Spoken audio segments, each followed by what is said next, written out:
It's time for Twig This Week in Google. Jeff's here. Stacy's here. We're all back together again. We're going to talk about Google I.O., what to expect, Google's Undersea cable network, and why Facebook asked you for your email password when you first joined.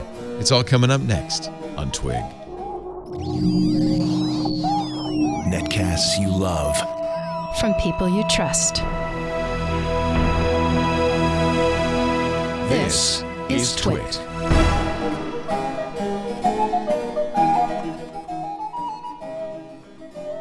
This is Twig, This Week in Google, episode 505, recorded Wednesday, April 24th, 2019. Laundry folding as a service.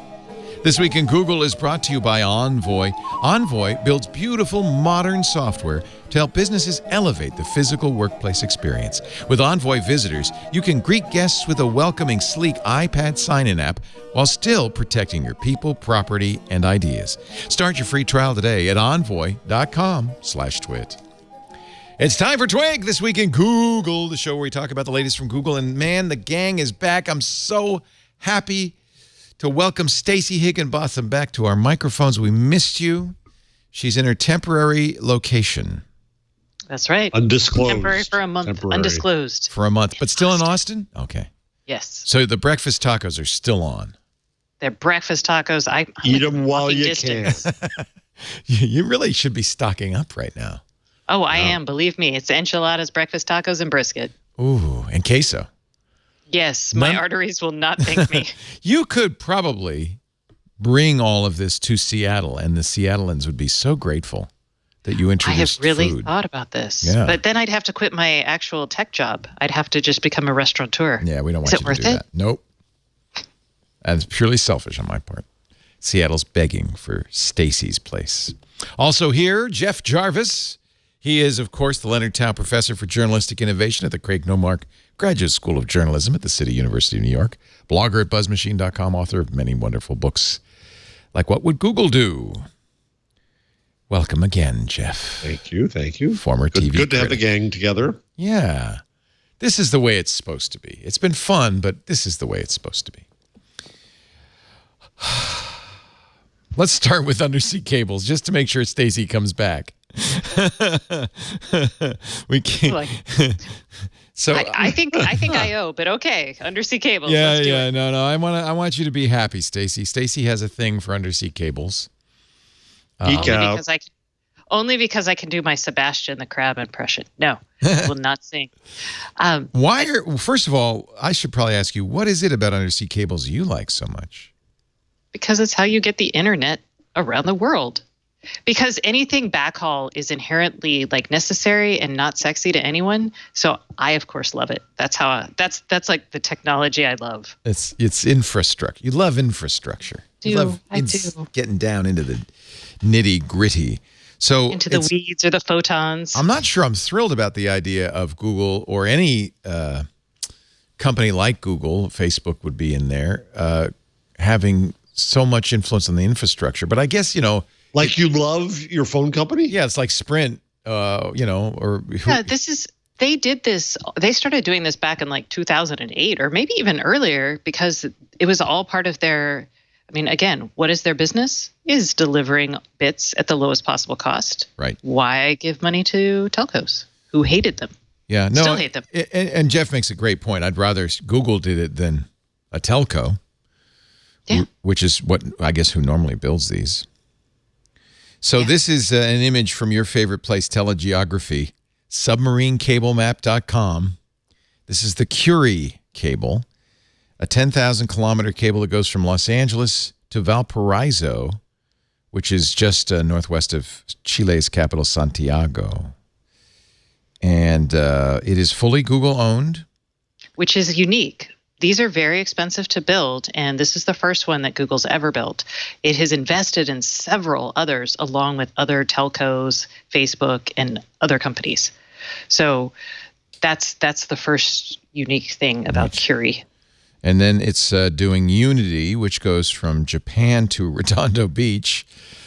No, it already did Unity. Oh, that's the old one. So the new one is Curie. Curie is Unity was a while back. 2010. Yeah. Yes. The Southeast Asia Japan cable, which was 2013. But these are not all Google owned, I guess. Those are the ones that Google shared. is part ownership. Yeah. And just to give you an idea of who puts these cables in, it's owned by Google, but also Globe Telecom, KDDI, Telecom in Indonesia, Singapore's Telecom, Singtel, China Telecom, China Mobile, TOT, Chunghwa Cable, and Brunei International Gateway. So that's the Southeast Asia cable. Faster, which went into service a few years ago from Oregon to Taiwan, co-owned by a bunch of Asian telecoms, of course. And Time.com. That's not Time Magazine, is it? No. Time Magazine, that's dead. Well, it's not dead. Time is now owned They by. actually had a great conference. This Time 100 conference had everybody. This is the new D conference, isn't it? Is it? Really? Well, yeah. I was amazed at the people who were at this Time 100 Because they give them an award. Maybe They tell them they give most them an important award, people. and they're also trying to appear human to the rest of the world. Well, I'll tell you yeah. But, they are humans. Well, I mean, they want to hobnob with people outside the tech companies and make themselves more approachable for people to counter some of the backlash. Well, it worked for me because Tim Cook, who spoke at it, said some things I really liked. And it did humanize him. He said and revealed, I think for the first time, I didn't know this, that Google, for instance, gives no money to candidates, unlike any other tech company. Apple, I should say, not Google. Apple gives no money to tech candidates. Apple does not have a PAC or is not a member of a PAC, a political action committee, because Tim Cook says that would be wrong. I thought that was pretty cool. It's also because they're Apple. People come to the temple of Apple. They don't have to. Right, they don't have to. He also called for the regulation of the tech industry. And in fact, I really liked what he said about that. He said, let me see if I can find the quote. I'm a deeply free market person in mindset. I believe that some unexpected things can happen in regulation. I think that we all have to be intellectually honest, and we have to admit that what we're doing isn't working, and that technology needs to be regulated. I don't disagree with that, and I think that that's fairly honest. That's not so other technology CEOs say that because it's inevitable, and so we better call for it, and if we do, maybe we can control it. I don't feel like Tim Cook's doing that. There are too many examples where no rails have resulted in great damage to society. I've been on the regulation also kick, looking which for surprised rails even for his me. competitors. Yeah. I You can could be attribute right cynicism. about both things. Yeah, but I do believe that Apple has stood up and said privacy is important, and they fought the FBI. Actually, had something interesting to say about that. The FBI San Bernardino case, where the FBI went to Apple and said, "Please decrypt the shooter's cell phone," and Apple said no.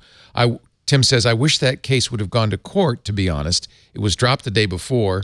And now, after the Inspector General reports have come out, our worst fears have been confirmed that it was a very rigged case to begin with. And so I think this was not the government's finest hour. I have personally... Oh, was it a rigged case? I don't know that. I don't either. I'm going to have to look at the Inspector General's report, but it sounds like what he's saying and what we kind of thought at the time was that this was a cherry-picked case. They didn't really need this information, but they thought that this was their best shot at getting a judgment that would allow them to decrypt phones in the future. Yes, they wanted a high-profile thing that people would not get cranky about. Right. So you could say, they're invading terrorist. our privacy. And then they're like, but terrorists. It's a terrorist. Like, okay. Yeah. So I thought that was good. And by the way, that was all at this Time 100 Summit. So who owns Time if they don't exist? No. Mark Benioff? Time Inc. doesn't exist. No, Benioff owns Time Magazine. Mark Benioff. Okay. But you were asking in the context of who would Time.com. own a cable. It was a long, deep rat hole we went down. Yes, it was, but it was your rat holes, all yours. It's still a tech rat hole because Benioff. So, boom. Although Time.com is Time Magazine, so I don't know. I'm confused. I'm confused. I was not impressed with the 100.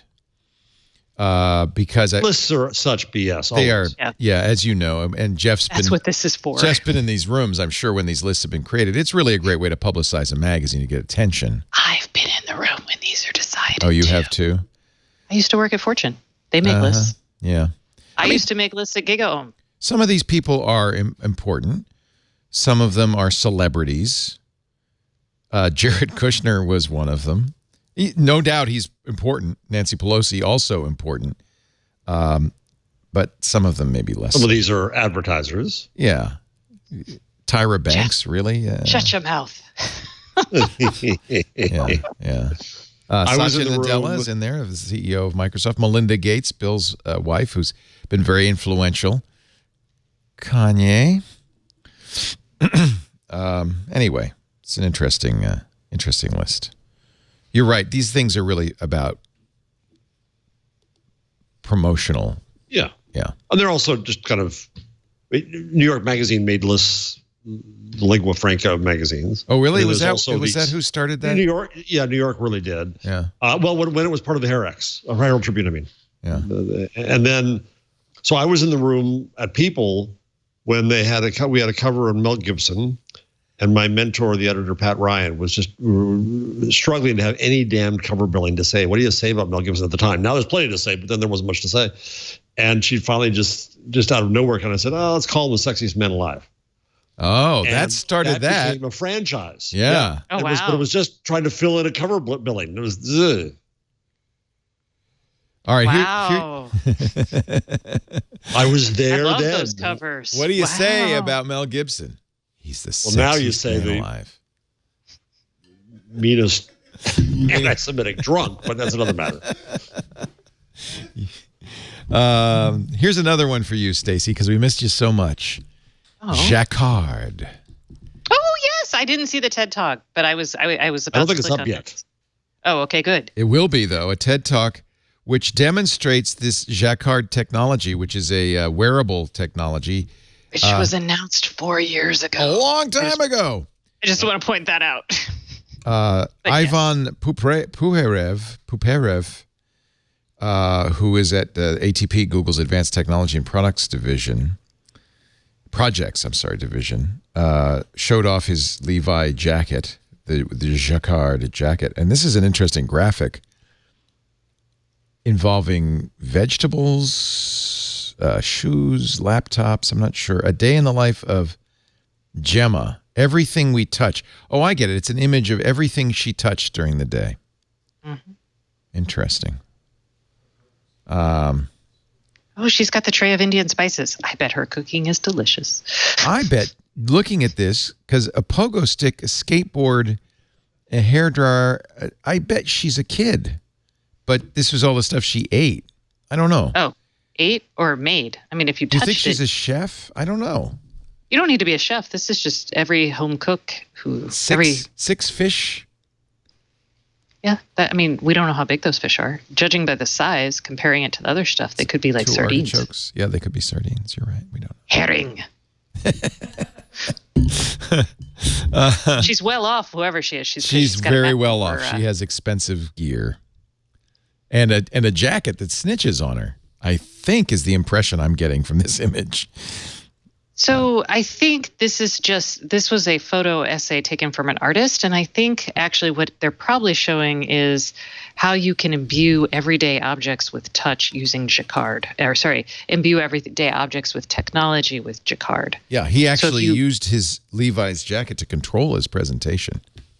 Right, which having played with touch technology that's this kind of gimmicky stuff, that's exactly what it's good for. I once saw Mick Fleetwood do an entire drum solo on his clothes. Yes. I want to see Karsten replace the TriCaster with his jacket. I thought wonderful. When I thought of when they talked about Jacquard way back in 2015, when they talked about it at like I/O or wherever it was, I actually thought it was neat. Imagine if because it's touch sensitive and it's I think it's fabric. It's a built-in fabric using like silver or something. Right. And what you can do, imagine that on like your couch, on the arm of your couch or your favorite chair. It's just built in and it links into whatever your TV remote is. And then suddenly you don't have that remote. You just kind of run your hands on your couch. But then you have to remember all the places to touch or not to touch if you don't want the channel to change. Well, so the idea is eventually you'd have fabric that you could, interact with that way. And that's actually, as we bring design that is imbue more things with technology, having the devices understand your intentions is going to be the next big area of design research. Should be the first thing you do, not the last. Well, but you got to build it and see what happens with. I mean, that's the stage they're at right now, clearly. And Chris Anderson, who runs TED, came on stage apparently, and asked Puperev whether there needs to be some kind of contract ensuring this data isn't abused, since it potentially creates the biggest ever surveillance network for Google or another company. It's unfortunate that we've gotten to this position now where we don't, and understandably don't trust these companies, and it could slow down this kind of innovation because people just don't. I think that's good. It is good. I think that's so we have essential. that conversation. As long as we continue to do it, right? And we are. I mean, that's where we're. I don't think it's crazy to be like, I'm sure when generals came up against the first people who had guns or maybe arrows, they were like, holy cow, this is a new technology. We got to figure out what this is, how we adapt to it. Right. It's not crazy for us to have that same thing. And I'm not saying this technology is as deadly, but it's definitely got similar types of repercussions in terms of effects. So yeah, this is where I'm on Jeff's side of this whole moral panic thing, because sometimes that could be used to shut stuff down instead of just say, let's really talk about the issues here. I think that's what we do well, and that's why it's great to have both of you kind of fighting back and forth on this, because it's reasonable to consider it. It's not crazy to press pause, and if you shut something down for a little while, and then you recognize, I mean, I've kicked things. I'm sure everyone's done this. I've kicked things out of my house, and then 2 weeks later, I'm like, dude, that was dumb. I really need this, and then you realize where you need it most, and you start implementing rules. Don't you worry, as I do, that now, the only reason I'm hooked, I can't get rid of it, not because I do need it or because it's a benefit, but because I'm hooked on this stuff. Don't you worry about that? No. We got hooked on books. Well, no one's hooked on TV books. was going to be awful to us. We watch things. It's okay. It's okay. I would argue, though, let's just throw out this TV example for a second there, because Americans are now watching 5 hours and 42 minutes. Isn't that funny? They're not really. Not what you would have predicted. I know they're not really. You would have predicted that would go down and internet viewing would go up, and it's not the case. Both have gone up. Well, overall video content viewing has gone up. Yeah. The slice of it happening on mobile and non-television networks. But we're still watching also increasing. Traditional We're still TV. watching a lot of traditional TV. We're still watching TV. But it's not growing. What we're watching on traditional TV is not growing. I know so much. We're still watching a lot. Yeah. 4 hours. If I may. Yeah. How much? I think there's a. Jeez. How much? 4 hours a day? I think it's roughly 4 hours a day, or 3 hours and 52 minutes. I do that. But if I may speak on behalf of the great unwashed masses, I think it's a little haughty to say, all these people are doing all that, and it's just awful for them. People do what they want to do in their lives, and it's okay. Well, I'm not saying it as those people. I am doing it too much. So, well, yes, your judgment is too much, but others are doing it to what they ever want to do, and that's fine. I'm not trying to tell somebody to stop watching TV. I would argue that television is the opiate of the masses. No, that's religion. But I would say that there are repercussions to television. I don't think we are distracting ourselves to death. Not just that, but think about I look at someone like my father who watches a lot of Fox News, and there's I think the things that television brings out, or certain types of television, and I'm not trying to throw Fox News under the bus. There are programs on the other side. No, I would say all 24-hour news is bad for us. Some's worse than others, but any 24-hour news channel has an imperative to ramp up everything because they need to fill the time. Everything becomes important, even the smallest detail. And I know because I remember having to fill 12 hours a day on Tech TV Yeah. And that's the result of it, is you go, every story is a big story. So I wrote I'm not going to drag you through this, but I wrote a long and esoteric, see, I confessed that, so watch out, post today about, I think I mentioned this in the past, it was inspired by this book, How History Gets Things Wrong, the neuroscience of our addiction to stories. Yes. Oh, yeah. And I got to read that. That's a really so I compelling summarized title. Yeah. in this post today, which is on the rundown, where I admit it's long and esoteric, but you can plug it anyway.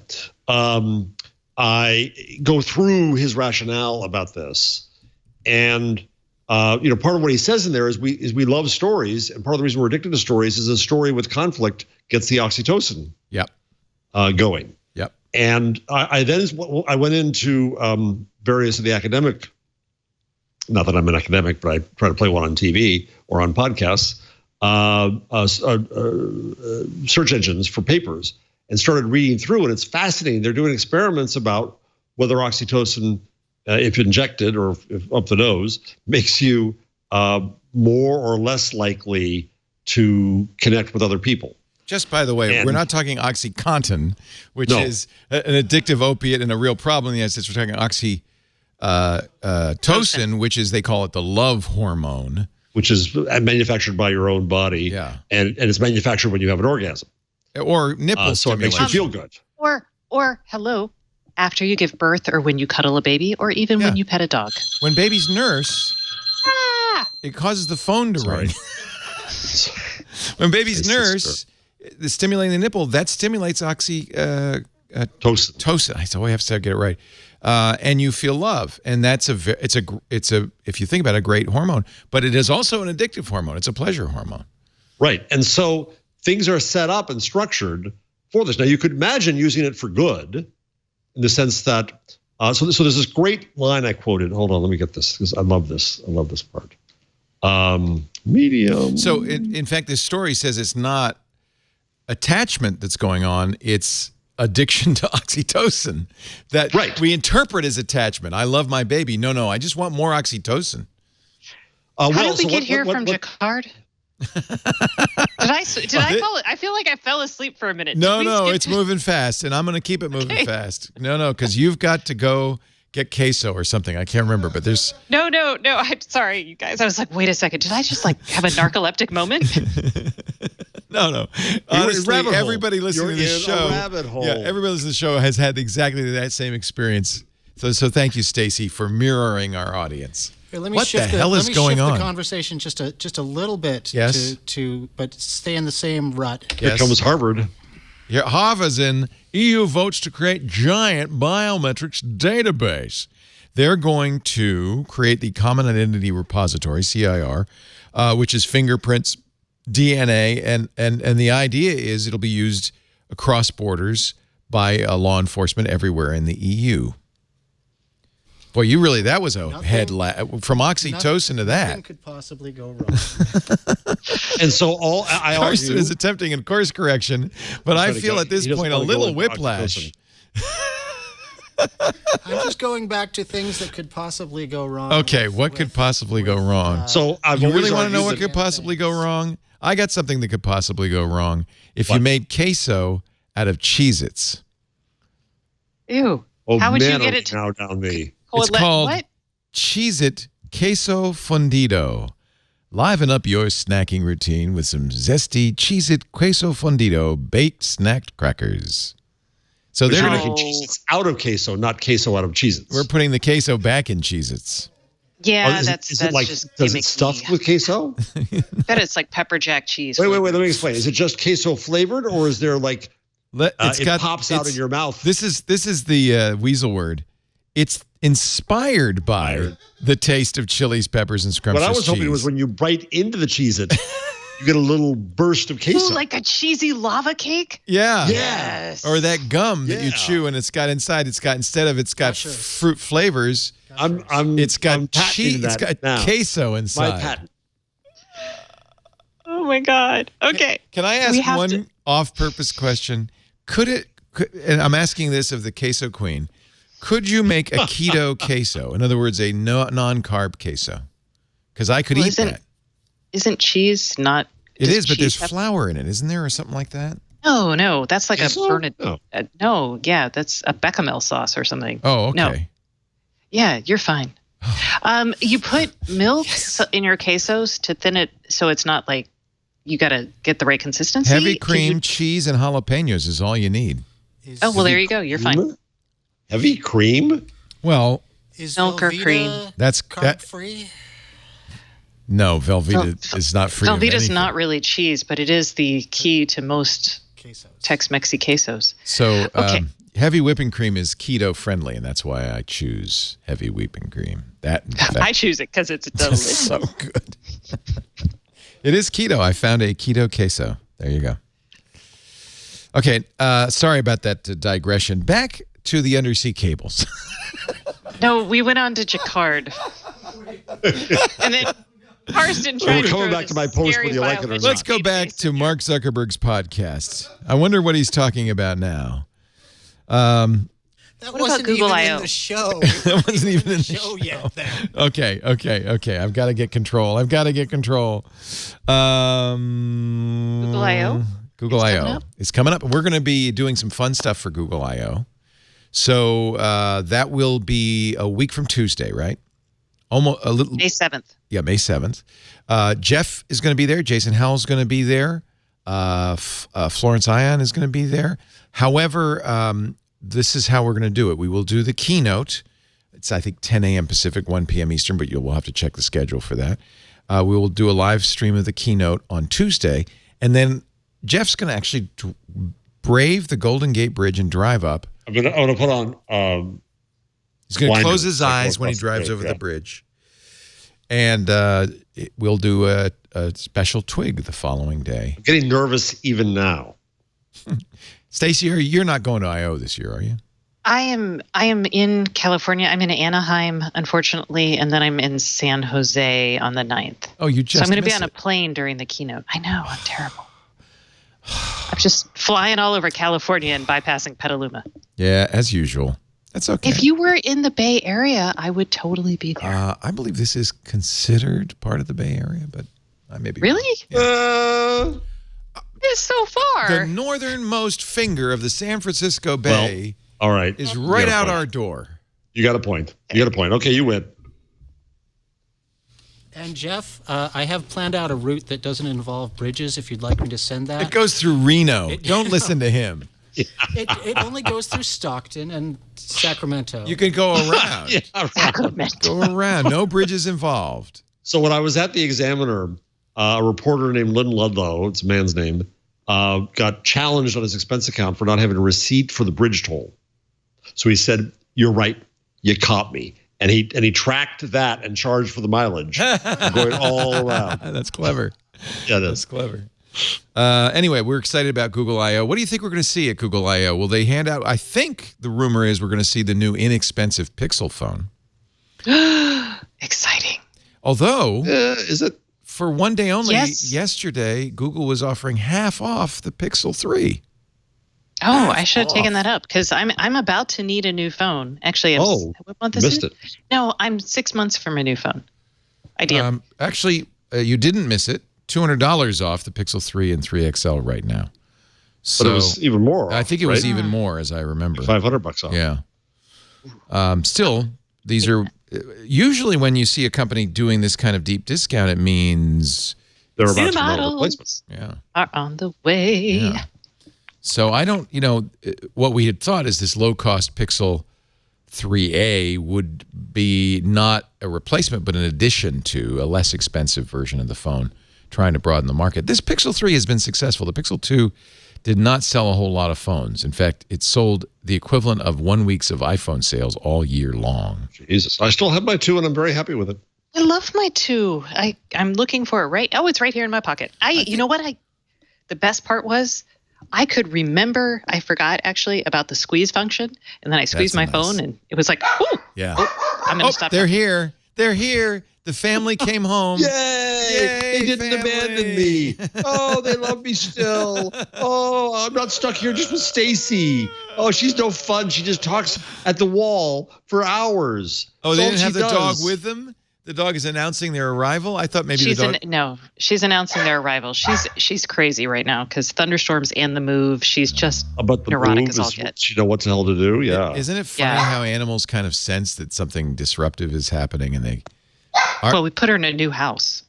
Yeah, but did she know before the move that she could kind of sense that this is not good, whatever's going on? Boxes. I think so. Our cats, Boxes, our lots cats, of boxes. Yeah, our cats know that. When we're going on a trip, they know when the suitcases come out. They pee in them just to make sure we don't go anywhere. At least that's how I'm interpreting it. I like my dog even more now. Yeah, he doesn't pee in your suitcase. Isn't that awesome? So Android Q. Yes. We're currently on Pi. Q, which will be quince jam. We don't know. I mean, we can't think of what a dessert begins with Q. What features do we die for? There are rumors. I was thinking the other day, Leo, we used to, on this show, mark a new version of Chrome. We don't say that anymore because we're up to 74. Well, of course not. But we used to do that, right? Yeah, we did. And I think we're there with the damned. I feel that way. Like Android's pretty much cooked. It's pretty much done. So here is an example article from Android Police. Google's considering replacing Android's back button with a gesture in Android Q. That I'm not looking forward to. That I don't like. Now, I thought they'd already done this. Don't you have gestures that go back in Android P? You're thinking of the selecting all the previous things menu. Yeah, well, and also I'm Not thinking the of my back button. Galaxy The S10 other Plus, which has the square button. not it's the all triangle gestures. So I take on my S10 Plus, I don't have any indicators at the bottom at all. If I swipe up from the middle, that's home. If I swipe up from the right, that's previous. And I love that close all button, even though it's not necessary. If I swipe up from the left, normally it's the previous thing I did. Since I haven't done anything previously, I just closed everything. It's nothing. But gestures are big on Android, and I think that this isn't surprising. So this is the video, Android Q. You know, I still can't get the gesture that says what's open on your Android now. Right. I keep on messing that up every time. I can't get that one right. Yeah, just what you just saw me do it on the. Now that's an S10 feature. You swipe up on the right. So you think of these three buttons as being below the screen, so they're kind of invisible. And the swipe, you can change this on the Samsung, but the swipe is, so you swipe up from the middle for home. So let me go to the wrong page. The swipe up from the middle is home. No, that wasn't for home. It's the one where you find everything. Yeah, that's I'm open. showing you all three of them. This one on the right is what you did previously, but I don't have any recently used apps. But I don't know if that's Android or Samsung. No, you see, then I get. No, here's the problem, Leo. That's non-standard. This is another thing I really love about the S10. You see that little chat head? Facebook pioneered these little pop-up notifications. Now with the S10, I can have every notification be a little pop-up, and I tap it to open it up, which is great. Or I can throw it away by swiping it off the screen somewhere. I'd rather have fewer notifications. I'm like, well, that's what I do. So that's Lisa. See, I see a little picture of Lisa, so I know that that's a text message from Lisa, which is why, by the way, I'm not opening it.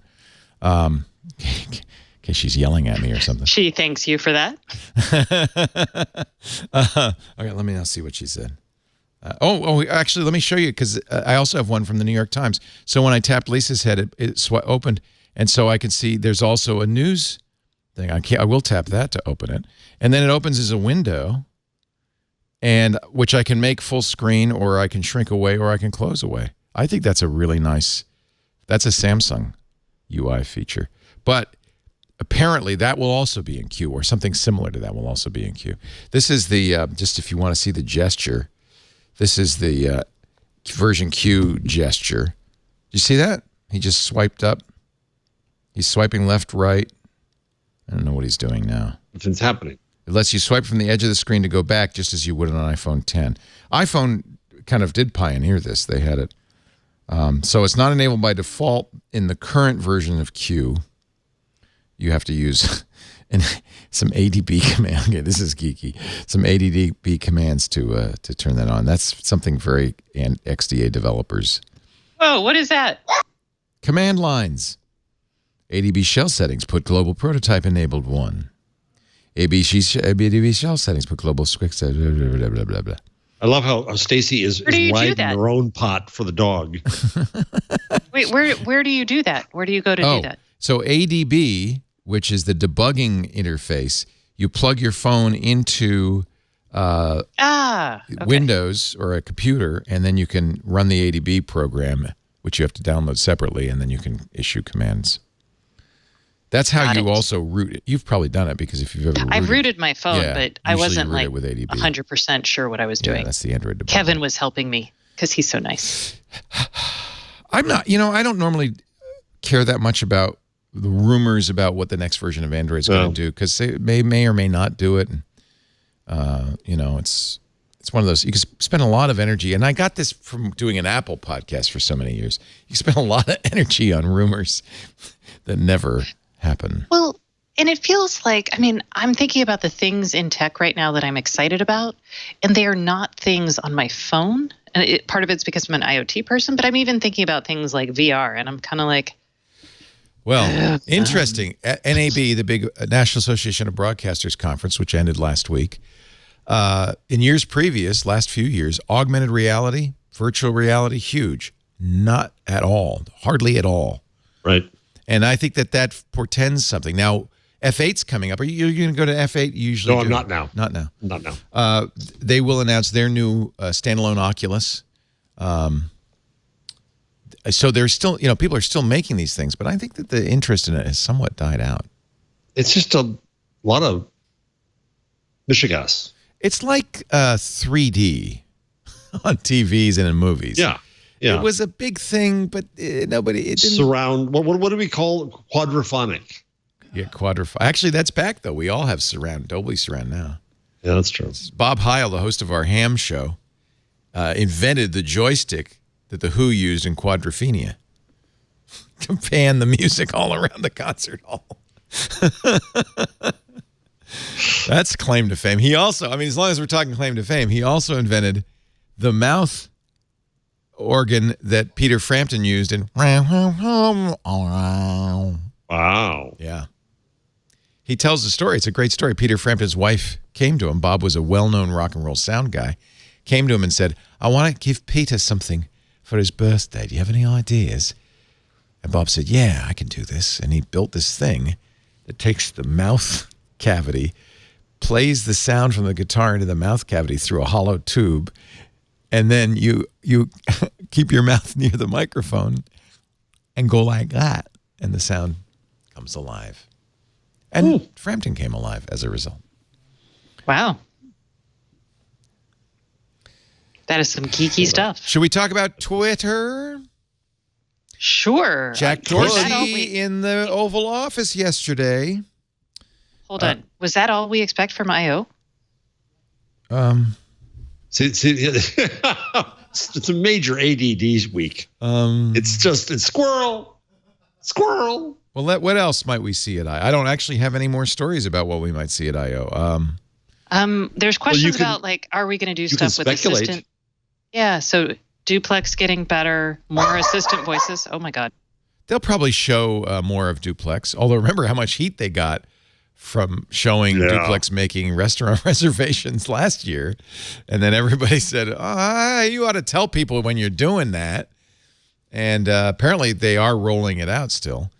I don't know. I think, sometimes I don't want Google to announce new things because I know they're just going to kill them. Yep. It's just I think it's important to start those conversations. I think that's kind of the nice thing about Duplex. And I'm sorry, I'm not torturing my dog, you guys. She's just scared of thunderstorms, and she's just going to whine. She's like a little husky. Is it thunder and lightning very, very frightening right now? It is. It is. Sorry. And there's no buffer. She's usually, I can usually shut the door, but I'm in an apartment only for like a few weeks. No. Sorry, y'all. No apology necessary. We love the sounds of life in our podcast because, frankly, we love podcasts. Unlike the Washington Post columnist who freaking hates podcasts. Did you see that today? No, I didn't see this one. Is it on the rundown? It should be. If it isn't, let me find it because, I didn't put it in the rundown, dummy. We spent about 2 seconds on Twitter. No, we're getting back to that. Believe me, there's a lot more.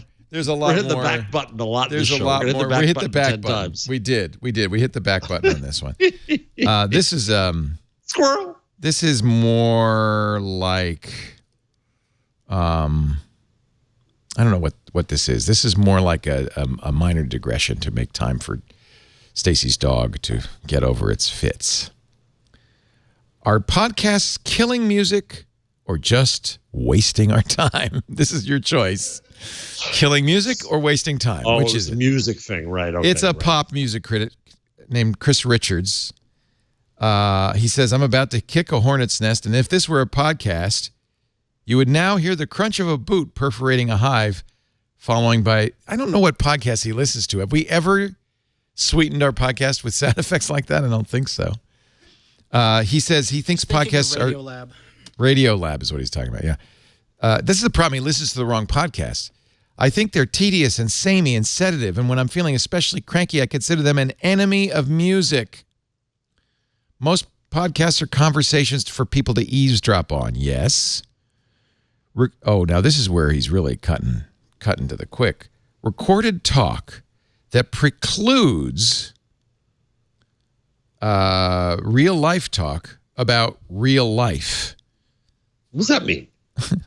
With zombie talk about podcasts. Also, I like music. He also he does, although some of the things he says I kind of like. He says I hate podcasts because of how they sound. Forget the lousy microphones and the dinky interstitial stock music. The thing that derails most podcasts, and as the king of derailed podcasts, I'm going to pay attention here. What is that? It's the blab. There are two kinds, more or less, and by the way, I do not disagree with him on that. The first is that What soft... are we doing right now? Yeah. Well, we're doing the second kind. The first is that soft, inquisitive staccato popularized by Ira Glass on This American Life. Jeff Jarvis was a normal man on a normal day as he walked down the sidewalk, headed to the end.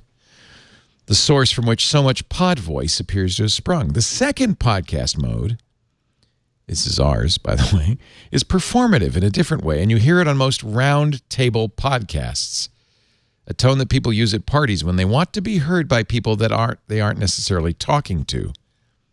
And it's pretty much one or the other. Be podcasted to in a cozy, overly considered way, or be podcasted at in a hastier, less considered way. I prefer to be the hastier, less considered podcast. S Club Hasty and Less Considered. Woo-woo! Guilty as charged. Woo-hoo! So I can't completely disagree with him, except for the part where podcasts are killing music. I hope we're not killing music, and I don't think we're killing music.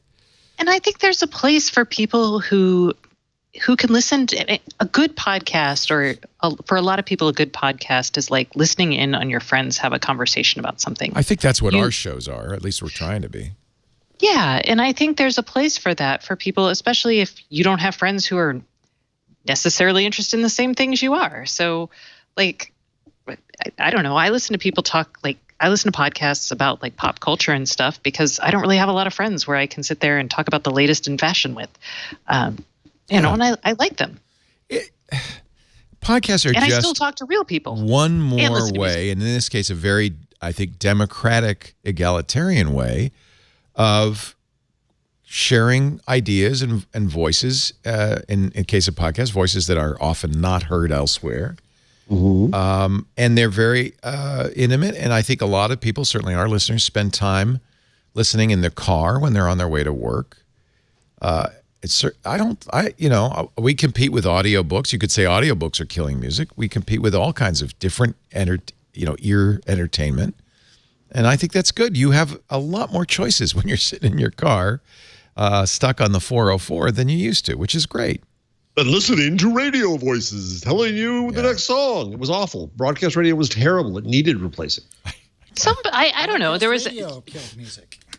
Yeah, that's true. Radio is what killed music. No, I agree. Yeah. I used to like, there was a morning show I used to like here. They don't do it anymore. But I always thought those were kind of silly fun. But that's just why I listen to Howard Stern. Now, would you pay £50 for a podcast recorded on a wax cylinder? No. Hello, Internet. It's a podcast, 2 minutes in duration, stored in a solid cardboard tube. One cylinder per order because, well, they're hard to make. They're using these giant... A gamma phone? Yeah. On the 3rd of April, 2019. Okay, hi there everyone, this is Brady recording live onto a wax cylinder record to promote our Hello Internet episode, which is going to be released on a wax cylinder. Ironically, they are also recording it with high-quality audio and video equipment across the room so that we can see it on YouTube. Anyway, I like that. I think it's funny that they did it. I wouldn't pay £50 for it. Not even to send it to the locker gnome? Should I send it to Chris Perillo? You think he'd enjoy it? He's the one who broke the Edison cylinder. Yeah, I know. I got the reference. Although I'm sad to say that was a hoax, that whole thing. Although you can see it and watch it on YouTube if you'd like to relive it. By the way, he also says, this guy writing in the Washington Post, like it or not, podcasts are invading a sound world near you. The marquee names of podcasting: Pod Save America, the Joe Budden podcast, and Terrible. Thanks for asking.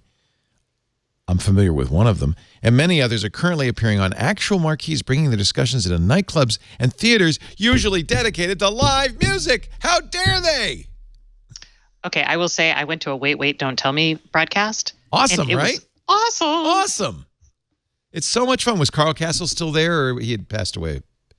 He had passed by then. Yeah. Well, maybe, no. I would have liked to have seen Carl Castle before he took the big walk to the radio microphone in the sky, or whatever it is we're headed for.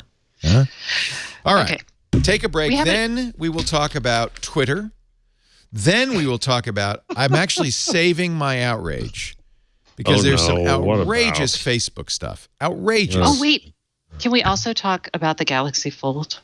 Or is that crazy? Yeah. No, we could. Okay. We really should. Okay. Yeah. Because I was going to go to the T-Mobile store on Friday and buy one. Samsung saved my $2,000. Thank you, Samsung. And AOC, she's quitting Facebook, and she says you should too. Socialist. Meanwhile, I'm going to show you how you come to our studio. When you come to our studio, and you are welcome. We have an open studio. We love a studio audience. You email tickets@twit.tv so we know to put a chair out for you.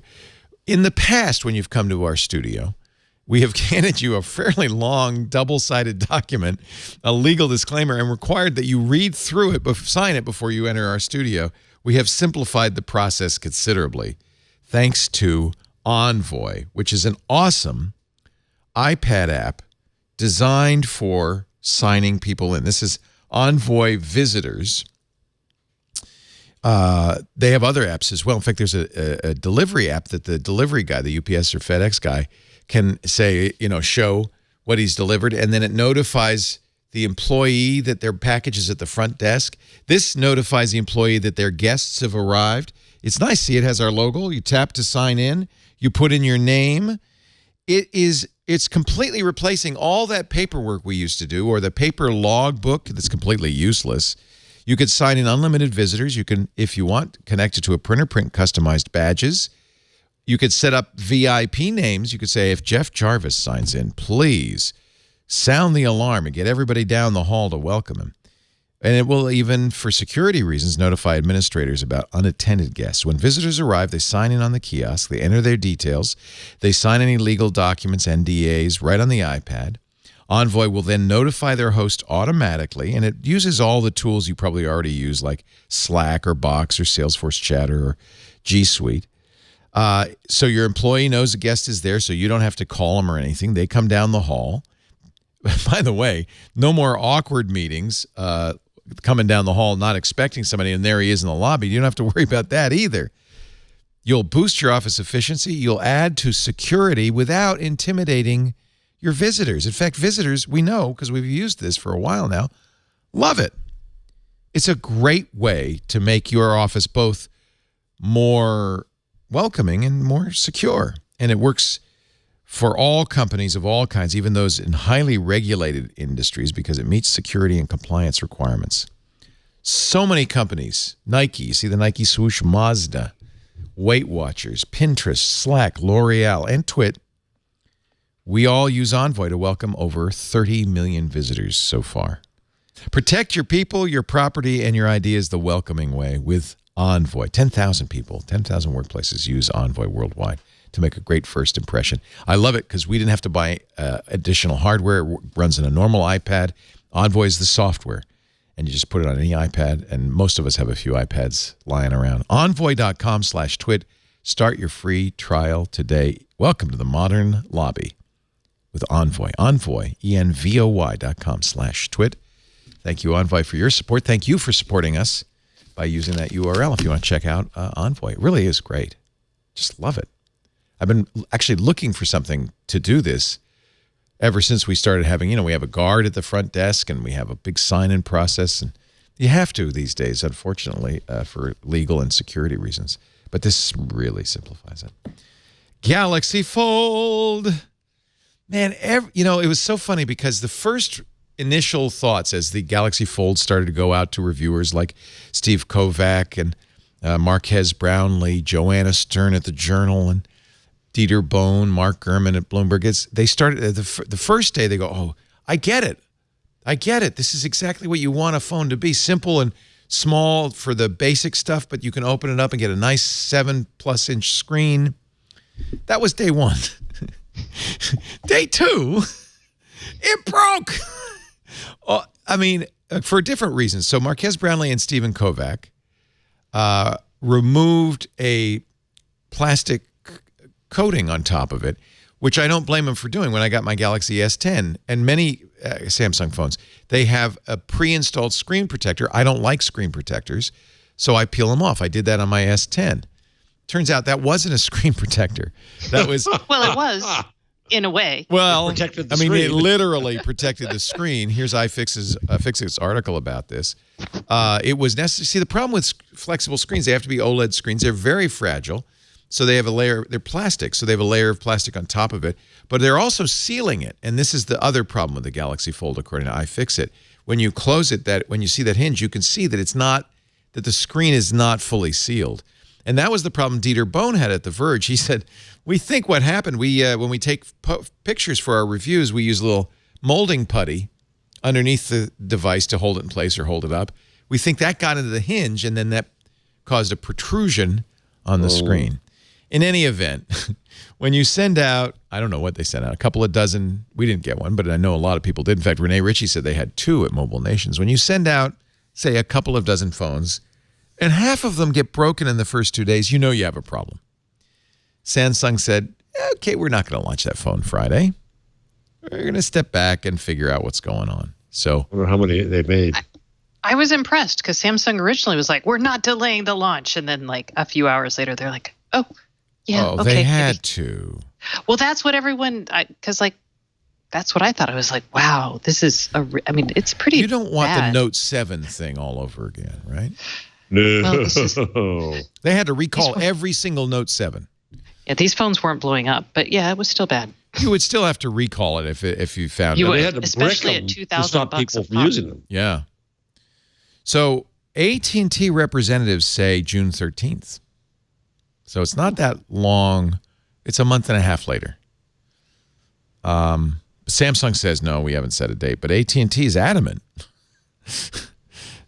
So I think it's reasonable that AT&T thinks it's going to be then, but Samsung wants to reserve the right not to ship it if they think there'll be any problem. Saved me $2,000. That's all I'm saying. Because I was going to go into T-Mobile on Friday and buy one. Because I wanted to talk about it. And I was kind of excited because it is the first really new form factor for a phone we've seen in a while.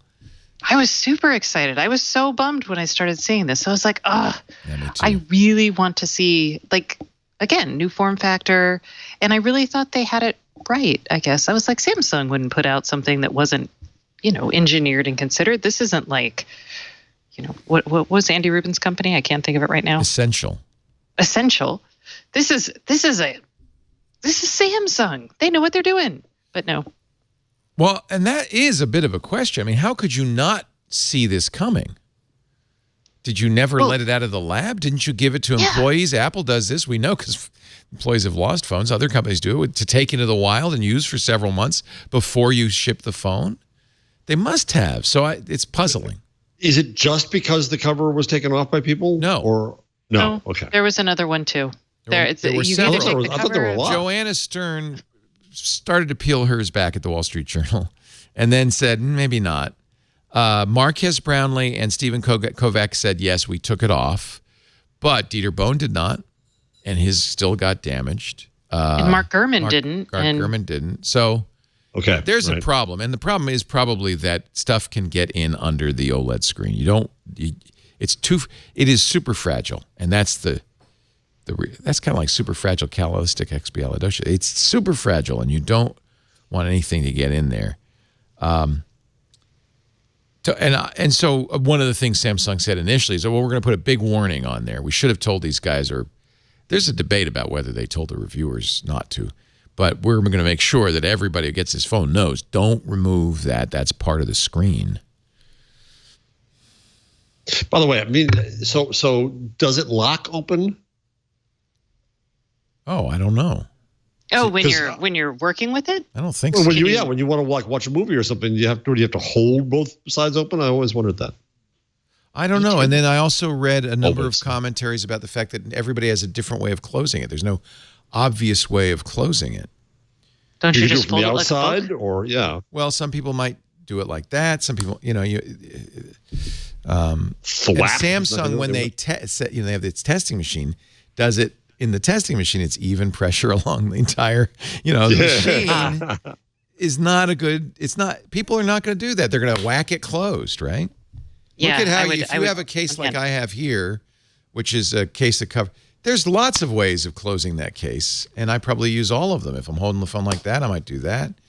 So these test machines probably didn't catch this potential problem. In any event, I think Samsung, I feel bad for Samsung. I've said this before. I love the S10 Plus. It's the best phone I've ever had. It's just incredible.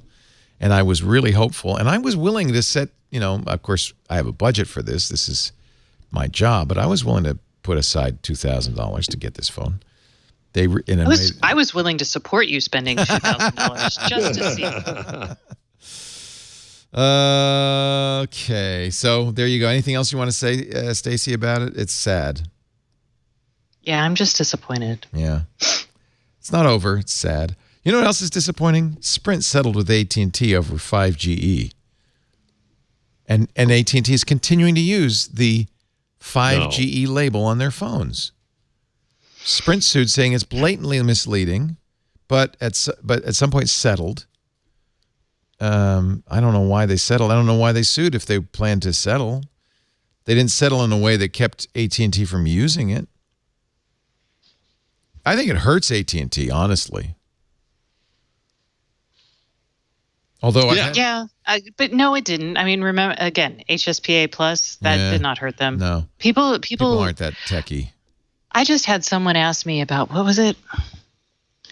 Oh, I had my cable installer today was telling me, he's like, your cable installer finally came.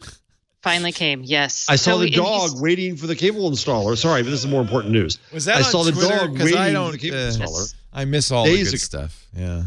Yeah, he was supposed to come, or the cable person was supposed to come Monday, and they never did. And then that's a good thing to use. By the way, that is one of the best reasons to have a Twitter account. Stuff like that. Yes. So I posted a picture of my dog looking adorable, waiting for the cable person. But we're sitting there today. He's installed the network, and it was a 2.4 gigahertz and a 5 gigahertz network. And I was like, are they the same? Can I, do I need to have, is it an extender? Do I have to have a separate 5 gigahertz network? He's like, oh, no, this is a 5G network. And I was like, it is. Please. Oh, please. And he didn't. I mean, he didn't. He wasn't maliciously saying that. No. He's like, and the 5G network's really fast. And I was like, it's true. The 5 gigahertz network is really fast. He's like, I don't know why people use the 2.4 network. It's silly. And I was like, well, it doesn't carry goes as far. farther. Yeah. But yeah, so he was all excited about 5G. He's like, everyone's talking about it. And I was like, no. So, there's a lot of confusion out there is the point. On all 5G, 6G, LTE. I'm going to give you an IoT. By the way, I'm really interested to see that your dog wears Nike shower shoes, much like Mark Zuckerberg. Okay, those are soccer shoes. Okay, sure. So your dog wears Nike soccer shoes.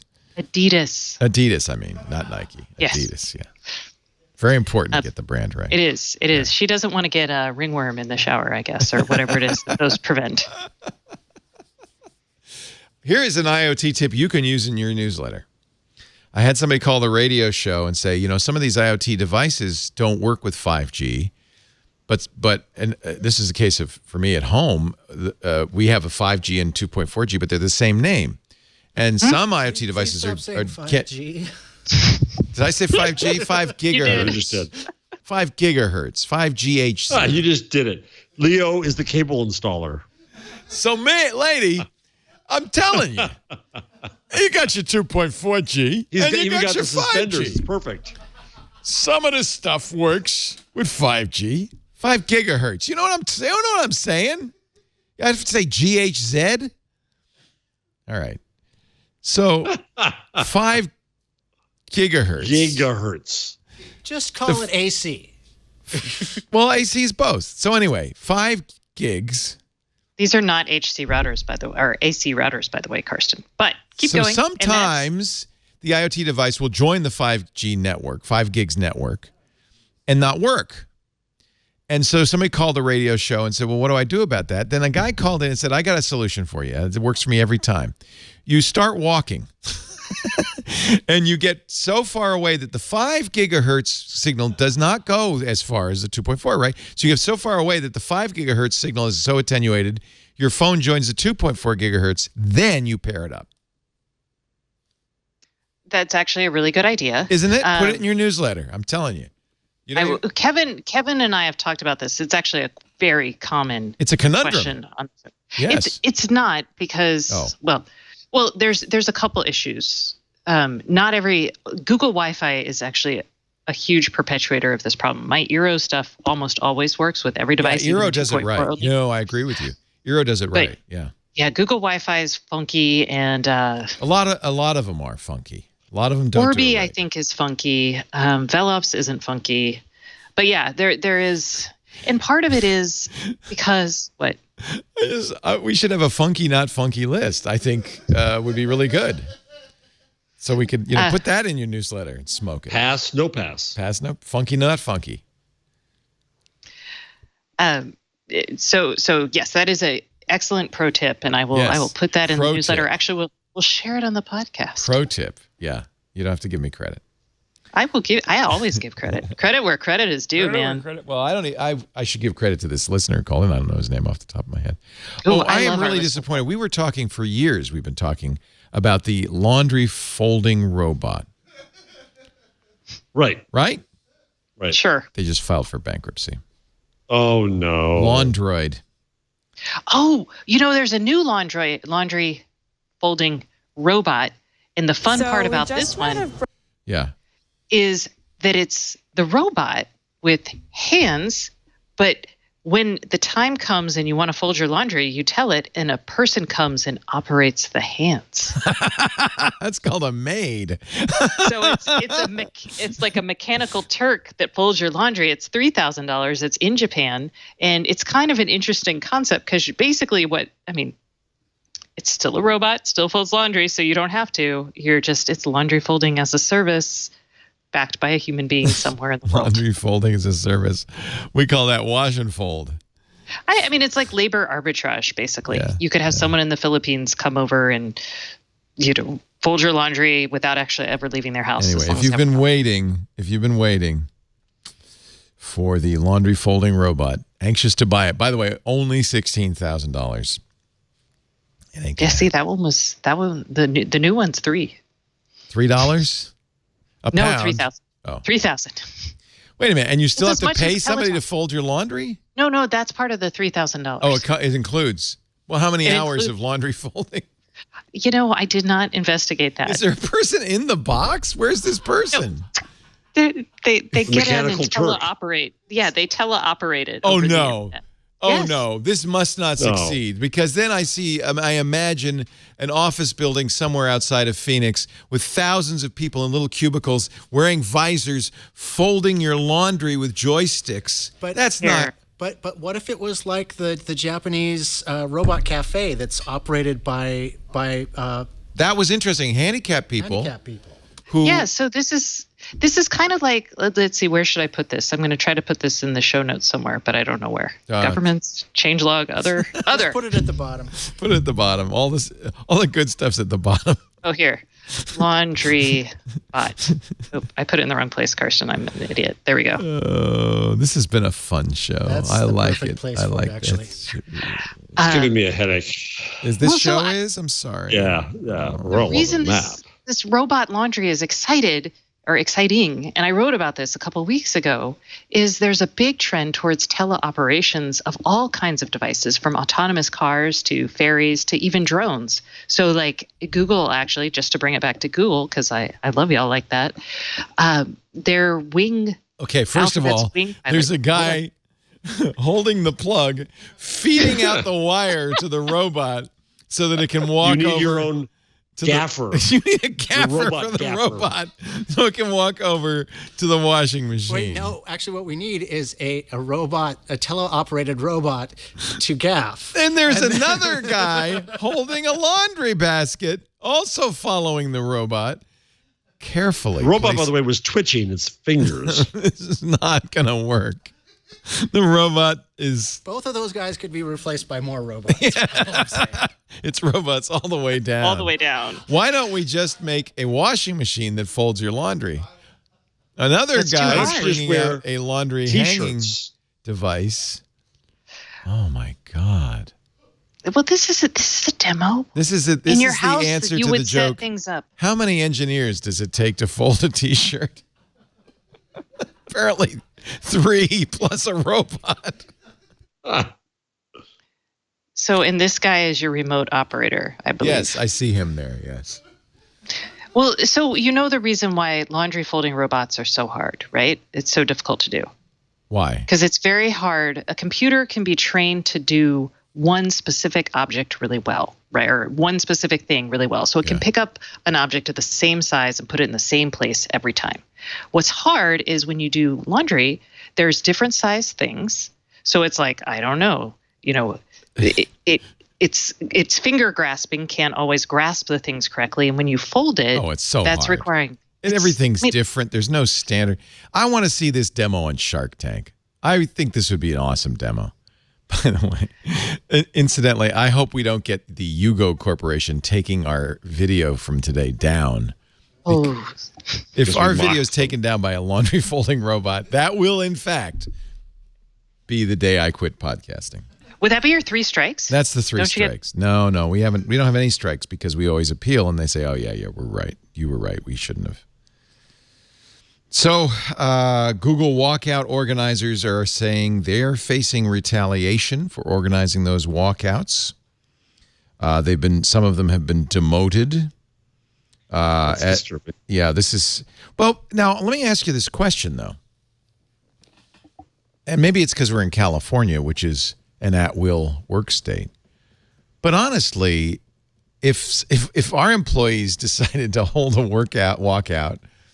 I would have the right to fire them. I don't know what that. Answer me this. If it is a labor organizing event, or That's you different. can't walk If it's out, a union, that's different. if it's a union event, that's protected. I can't. That would be union busting. Although there's plenty What of about that goes on. What about an organizing event? Is it whistleblowing? Because that's protected as Sure, well. but then you'd have to be whistleblowing. They're not whistleblowing in the sense that they're Karsten, saying, get back in your desk. they're not. Don't get any ideas. They're not revealing anything illegal that the company's doing. They're just saying we don't want to work on AI that helps the military or whatever it is. Okay, yeah. So it wasn't about their work conditions. It was a No. protest. And in Yeah, right. fact, That's true, yeah. Meredith Whitaker, who leads Google Open Research, said that after the company disbanded its external AI ethics council on April 4th, she was told her role would be changed dramatically. She said, they told her in order to stay at the company at Google, you'd have to abandon your work on AI ethics, your role at the AI Now Institute, a research center she co-founded at NYU. Claire Stapleton, another Walkout organizer and 12-year veteran of the company, said that 2 months after the protest, she was demoted from her role as marketing manager at YouTube and would lose half her reports. But is that illegal, is my question. It may be, maybe reprehensible or moral or... It's not good PR. It's not good PR, but it's not illegal. And I think that a company has the right to retaliate against workers it feels... You serve at the company's will. I hate to say it. I don't want to sound like, Well, you do John sound D. like Rockefeller. a corporate apologist here, but you're right. No, he's a corporate mogul himself. Everything you say, Leo. Right, Karsten? You are absolutely, positively right. There's nothing wrong with anything you have ever said. That's right. What are you up for review, Karsten?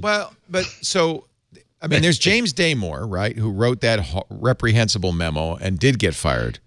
But that's very different. That's different. That is an HR challenge, makes it difficult to work with him. I mean, there's a lot of... But if you wrote a memo, if you wrote an email to Larry Page or Sundar Pichai and said, I don't think we should be doing this kind of research, they're not going to demote you for that, or are they?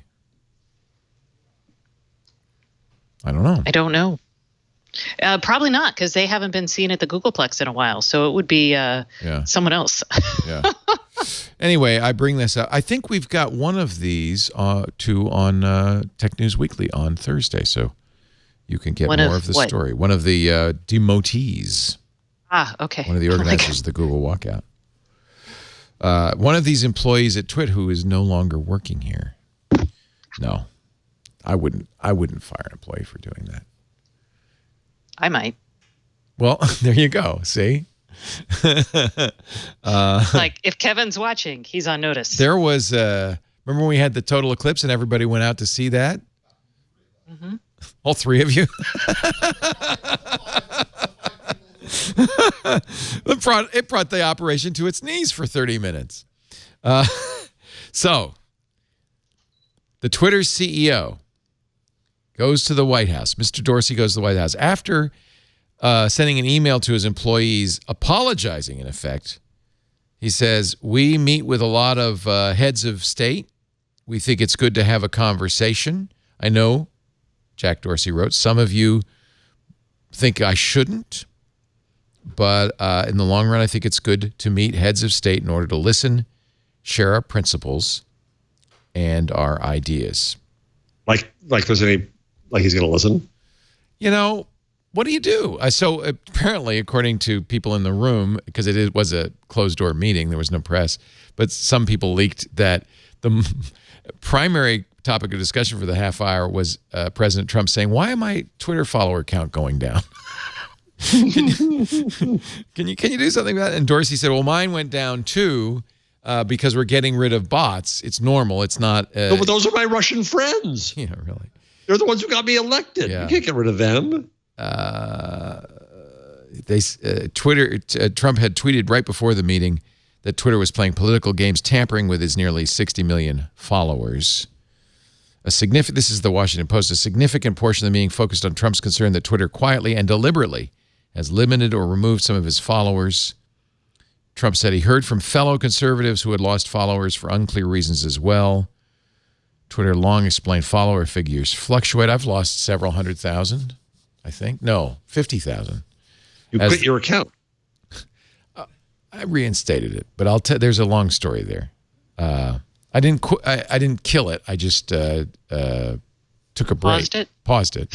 And I recently reinstated it.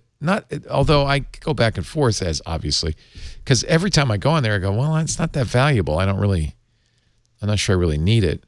But I wanted to test. The reason I reinstated it, I think I talked about this last week or the week before, is Twitter had said, we are not going to wait for abuse reports to get rid of abusive tweets. We are going to be proactively eliminating abusive tweets. And I thought, what better way to test this policy than to paint a big target on my rump and go on Twitter? And so far, I have to admit, I haven't seen any abusive tweets. That will change now, I'm sure. But I did notice when I just invited them. I did notice when I came back that I probably lost about 50,000. A lot, not because I wasn't there, I think, but mostly because another thing I've noticed, your follower count goes up as long as you don't tweet. The minute you tweet, that's going to cut your follower count because there's going to be somebody who doesn't like what you say. So the best way to increase your numbers is just to have an account and publicize it, but not say anything. I don't have that problem at all. I know you and I have very different Twitters. There's Stacy Twitter and there's Leo Twitter. I got no problems. There's Stacy and Jeff Twitter is wonderful. I know. Leo, did you ever think the problem might be you? What? Well, in fact, I've been thinking about this lately, that we cover the internet the wrong way now.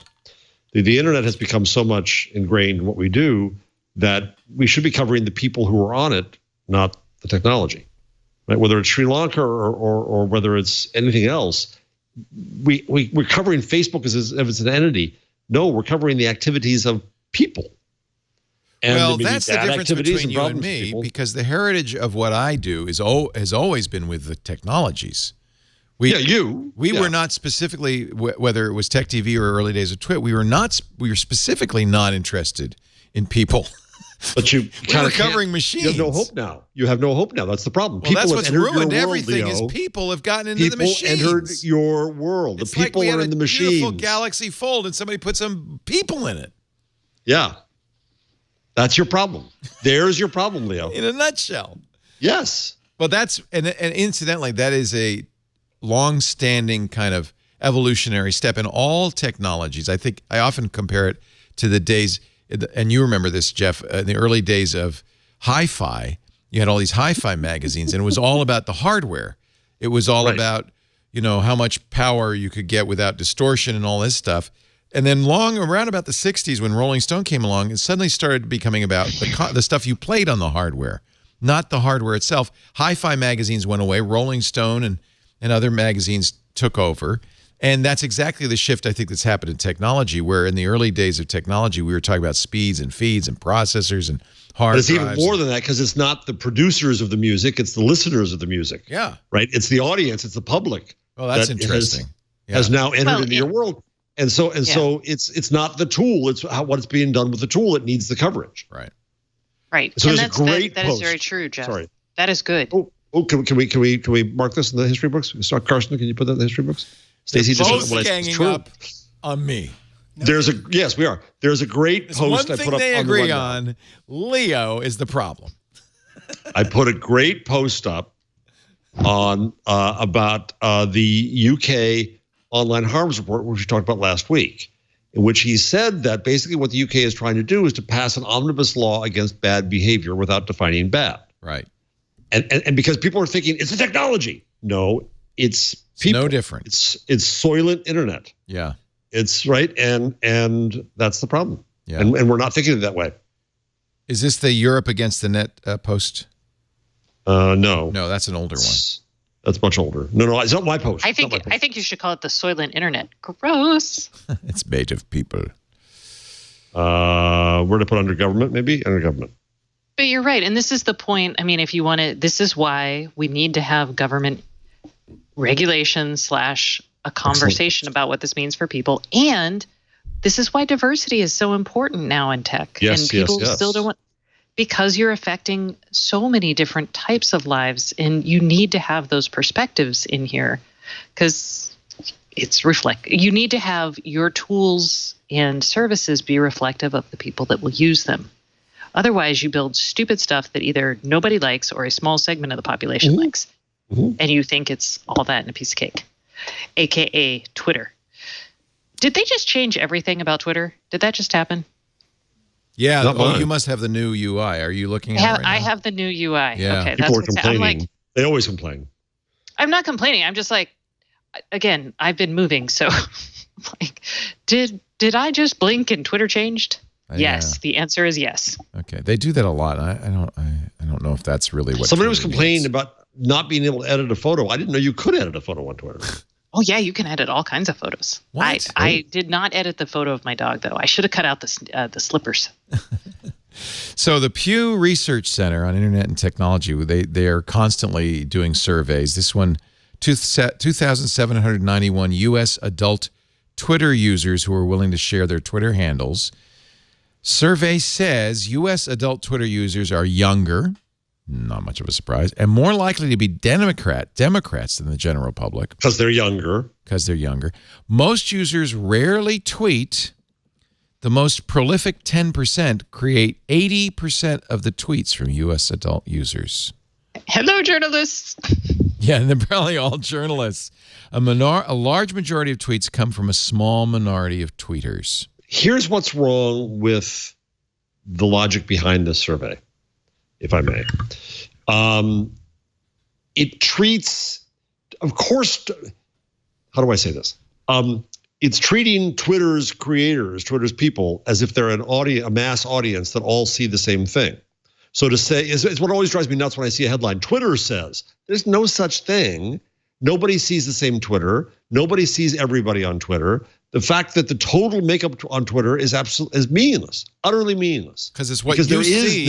What you're saying everybody sees if I just follow people in my age cohort, my Twitter would be, silver old Twitter. Farts. Yeah. Twitter silver. Right. Yeah. Right. So to say that By the way, Twitter when can I get has that? a characterization. No, Leo, those are the people causing the problems. Silver just for you. It's the people causing the problems, the old farts. Most Twitter users engage modestly. The 10% who tweet most often focus more on politics and are, and here was a big surprise, mostly women. Oh. Huh. Now, this is not what you're that. talking about, Jeff, because this talks about the entire universe. Admittedly, if you don't follow any women, none of the tweets in your feed are women, but still, I think it's germane to say that most of the people who tweet are women. I wonder if that's because we can curate, and I mean, yes, people can come into they can slide into our DMs, but you can curate your experience to some effect on Twitter. And there's a lot of female journalists, believe it or not. Yeah. I think, I don't want to make too many generalizations because you'll punch me.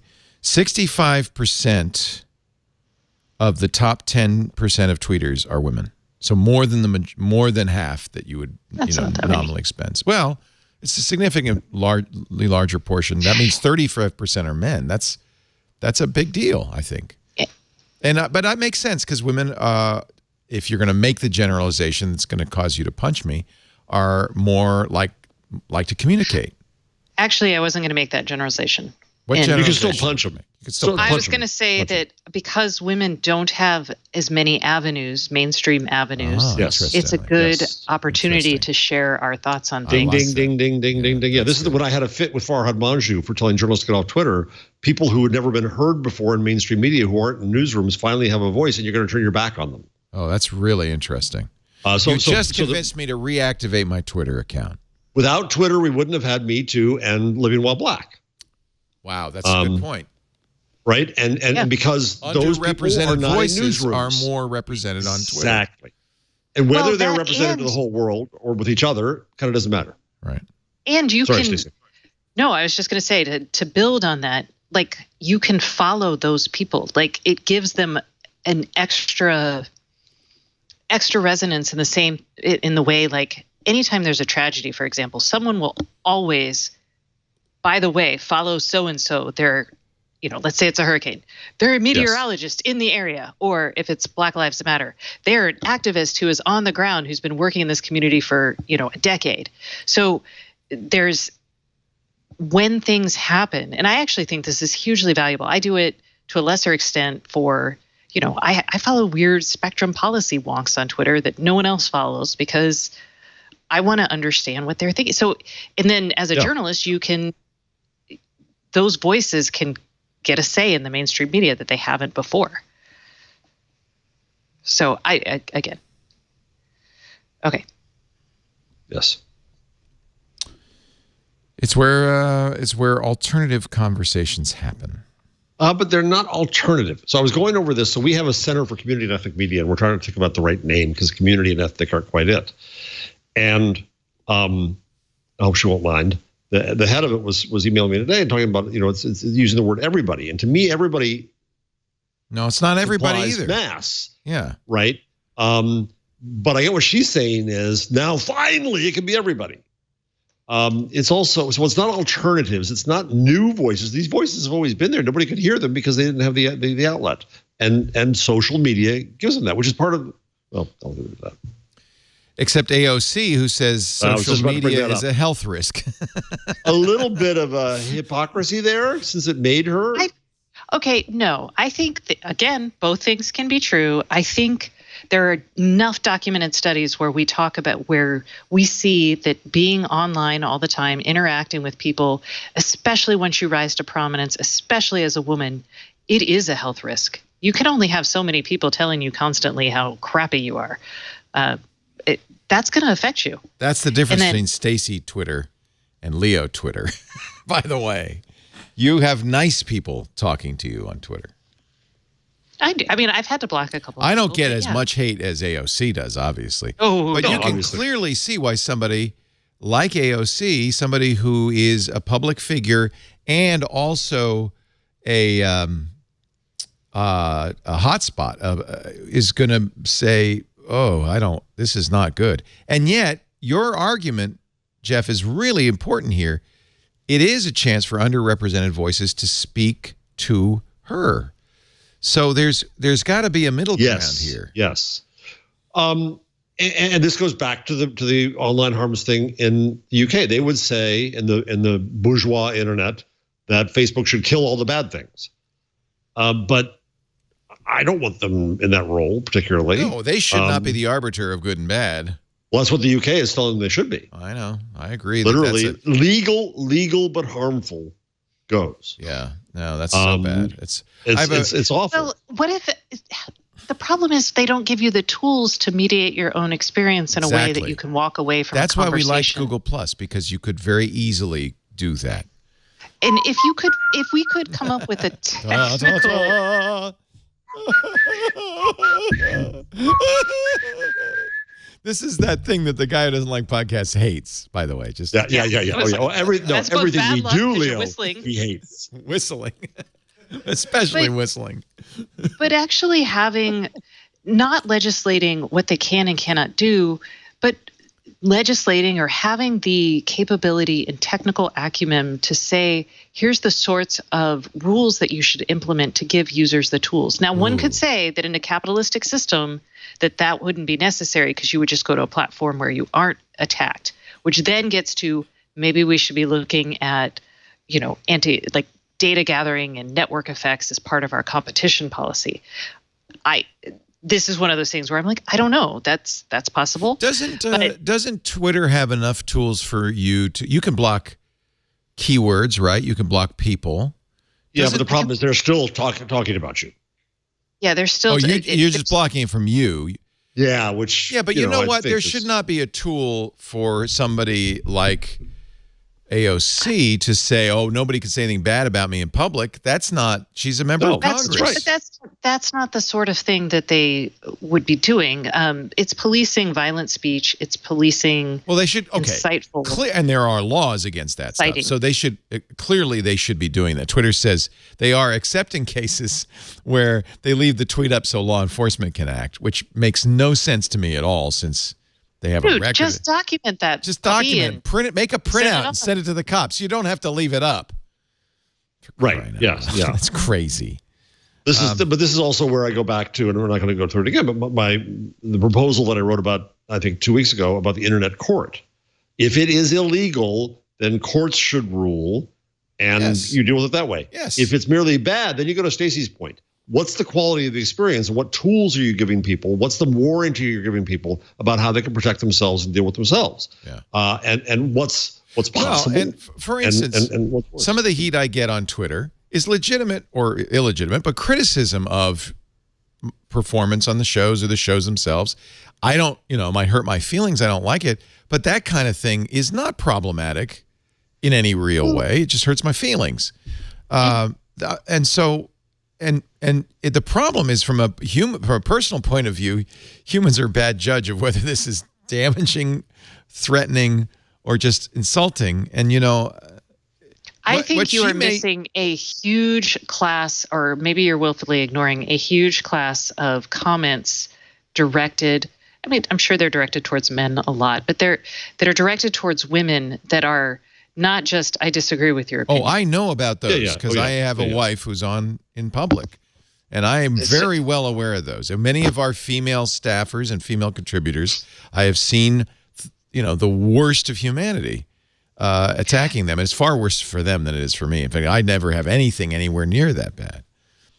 And I wonder, so if you think about it as a public square problem, right?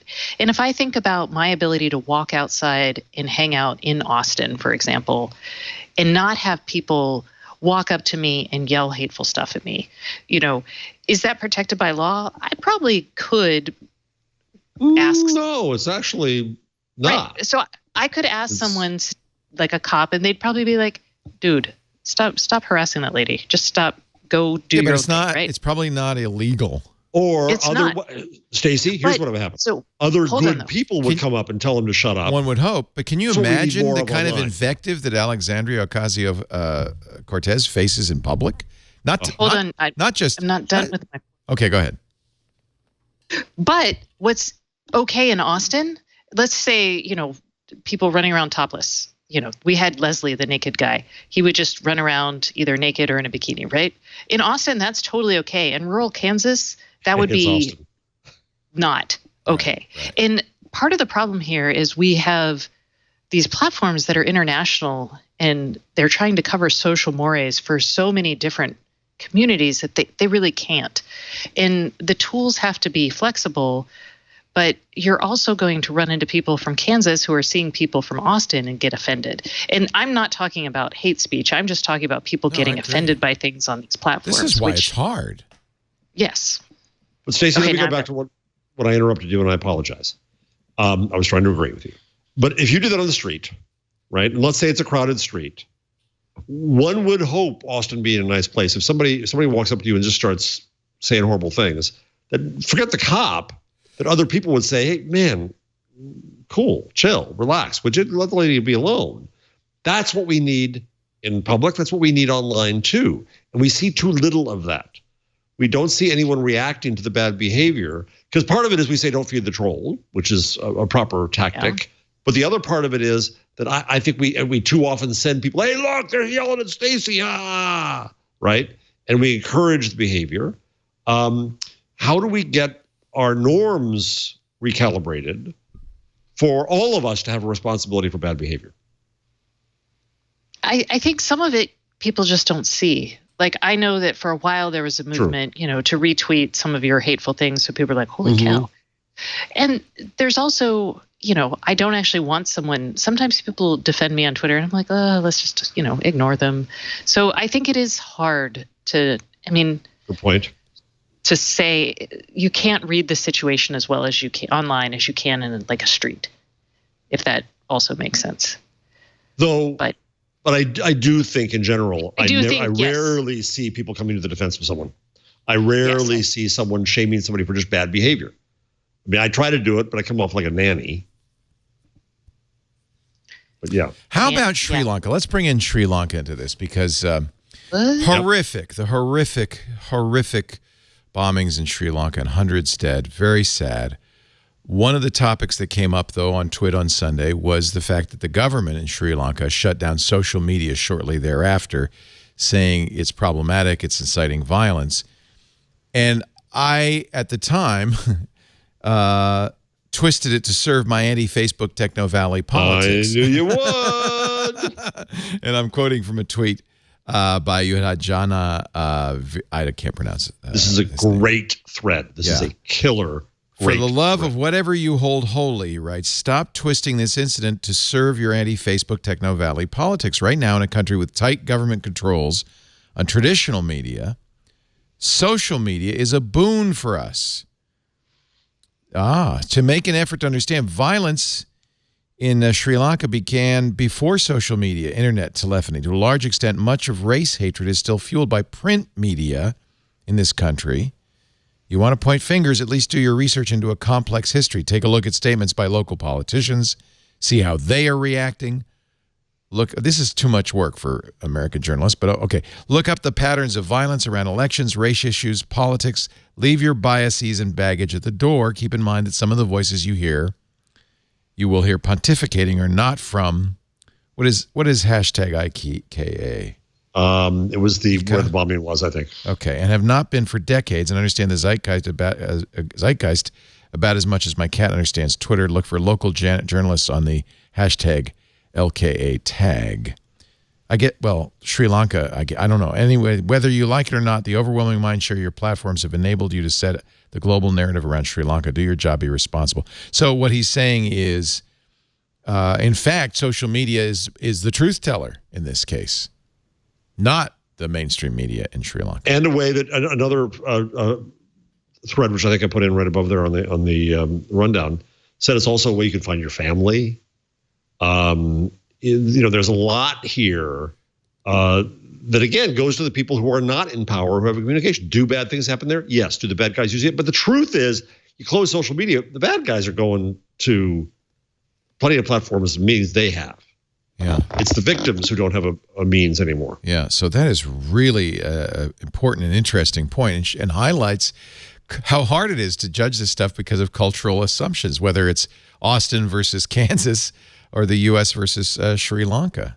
Is Kara Swisher jumped on to? She had a New York Times column and jumped in quickly to say that her first reaction was she was happy about this, and a lot of people sent her a lot, including Rasmus Kleist-Nielsen at the Oxford Reuters Institute for the Study of Journalism, got researchers out who were talking about what the research is and what happens when you shut down these kinds of networks. It doesn't, but according to the research thus far, it doesn't end the violence. And so we've got to deal with the reality and evidence of what's really happening rather than these emotional responses. Is it still shut down? I don't know. I was wondering that myself. Yeah.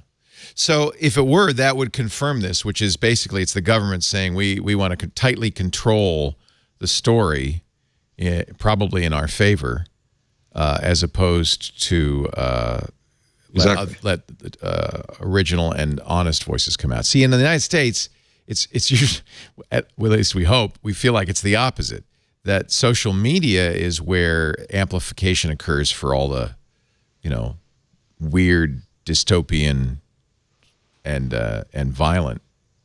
No, we just in the media tend to focus on those things. I mean, again, you see some really good things, Black Lives Matter, well, like Me Too, this, all of that like came this up tweet, from that. This is very informative. This is hugely valuable. It's good. It's great. So that is the value of Twitter. So there you go. Wait a second. Did I just hear you say that is the value? Well, it's Twitter? one of the values of Twitter, and I never disagreed with that. It is the chance for all voices to be heard, just as the internet is, just as podcasting is, just as YouTube is. But we can't ignore the baleful. But even there, Leo, again, you're a celebrity, and Stacey, you're a female celebrity, and so that has an impact. But my Facebook feed is fine. There's nothing bad in it. Nothing. Yeah, except, did you read this thing that Facebook did? Okay, well, now that you're going to a bit of a non sequitur here. You're going to complain about Facebook, which is fine. I'm complaining about the company. I'm not complaining about the feed. And that's fine. That's a different thing. But remember that the feed is managed by this company that is clearly immoral. So that's full my disclosure. problem. I raised money for my school from Facebook. I'm independent of Facebook. I don't think you're defending personally. Facebook for that reason. No, I'm not. But I'm just going to let full disclosure before we get into it. Facebook unintentionally, they say, uploaded email contacts of 1.5 million new Facebook users since May 2016. It turns out that when some people were joining Facebook, it was asking users to enter their email, not email address, email passwords to verify their identities. That's ridiculous. That's they ever ridiculous. Actually did that? Yes, for millions of people. Furthermore, so first of all, a normal site says, "Is this your email?" and then sends you an email and says, "Click to confirm." Yeah. That would be sufficient. You control this email address. Facebook asked for email addresses and passwords to verify. What they did was logged in and imported all your contacts without telling you. Facebook disclosed on Wednesday to Business Insider that 1.5 million people's contacts were collected this way, fed into Facebook's systems, where they were used to improve Facebook's ad targeting. Yeah, maybe. Build Facebook's web of social connections, definitely. And, oh yeah, recommend friends to add. Yep, that's how they got those creepy things about your therapist and everybody else showing up on Facebook. We now know, yeah. We now know. And it was exactly what everyone's worst case scenario was suspected. I mean, that's... And you cannot... Facebook, screw up. This is not unintentional. There's no... Wait a minute. How do you unintentionally ask for a password, log in, download the content? We didn't mean to do that. No, I agree. No, I agree. I was like, no, that's a feature. You actually specifically had to build that. Yeah, you built it. Somebody coded that and improved it, and it got into the code base. So my point is that, yeah, your feed might be fine, but the company that controls what you see in that feed does stuff like that.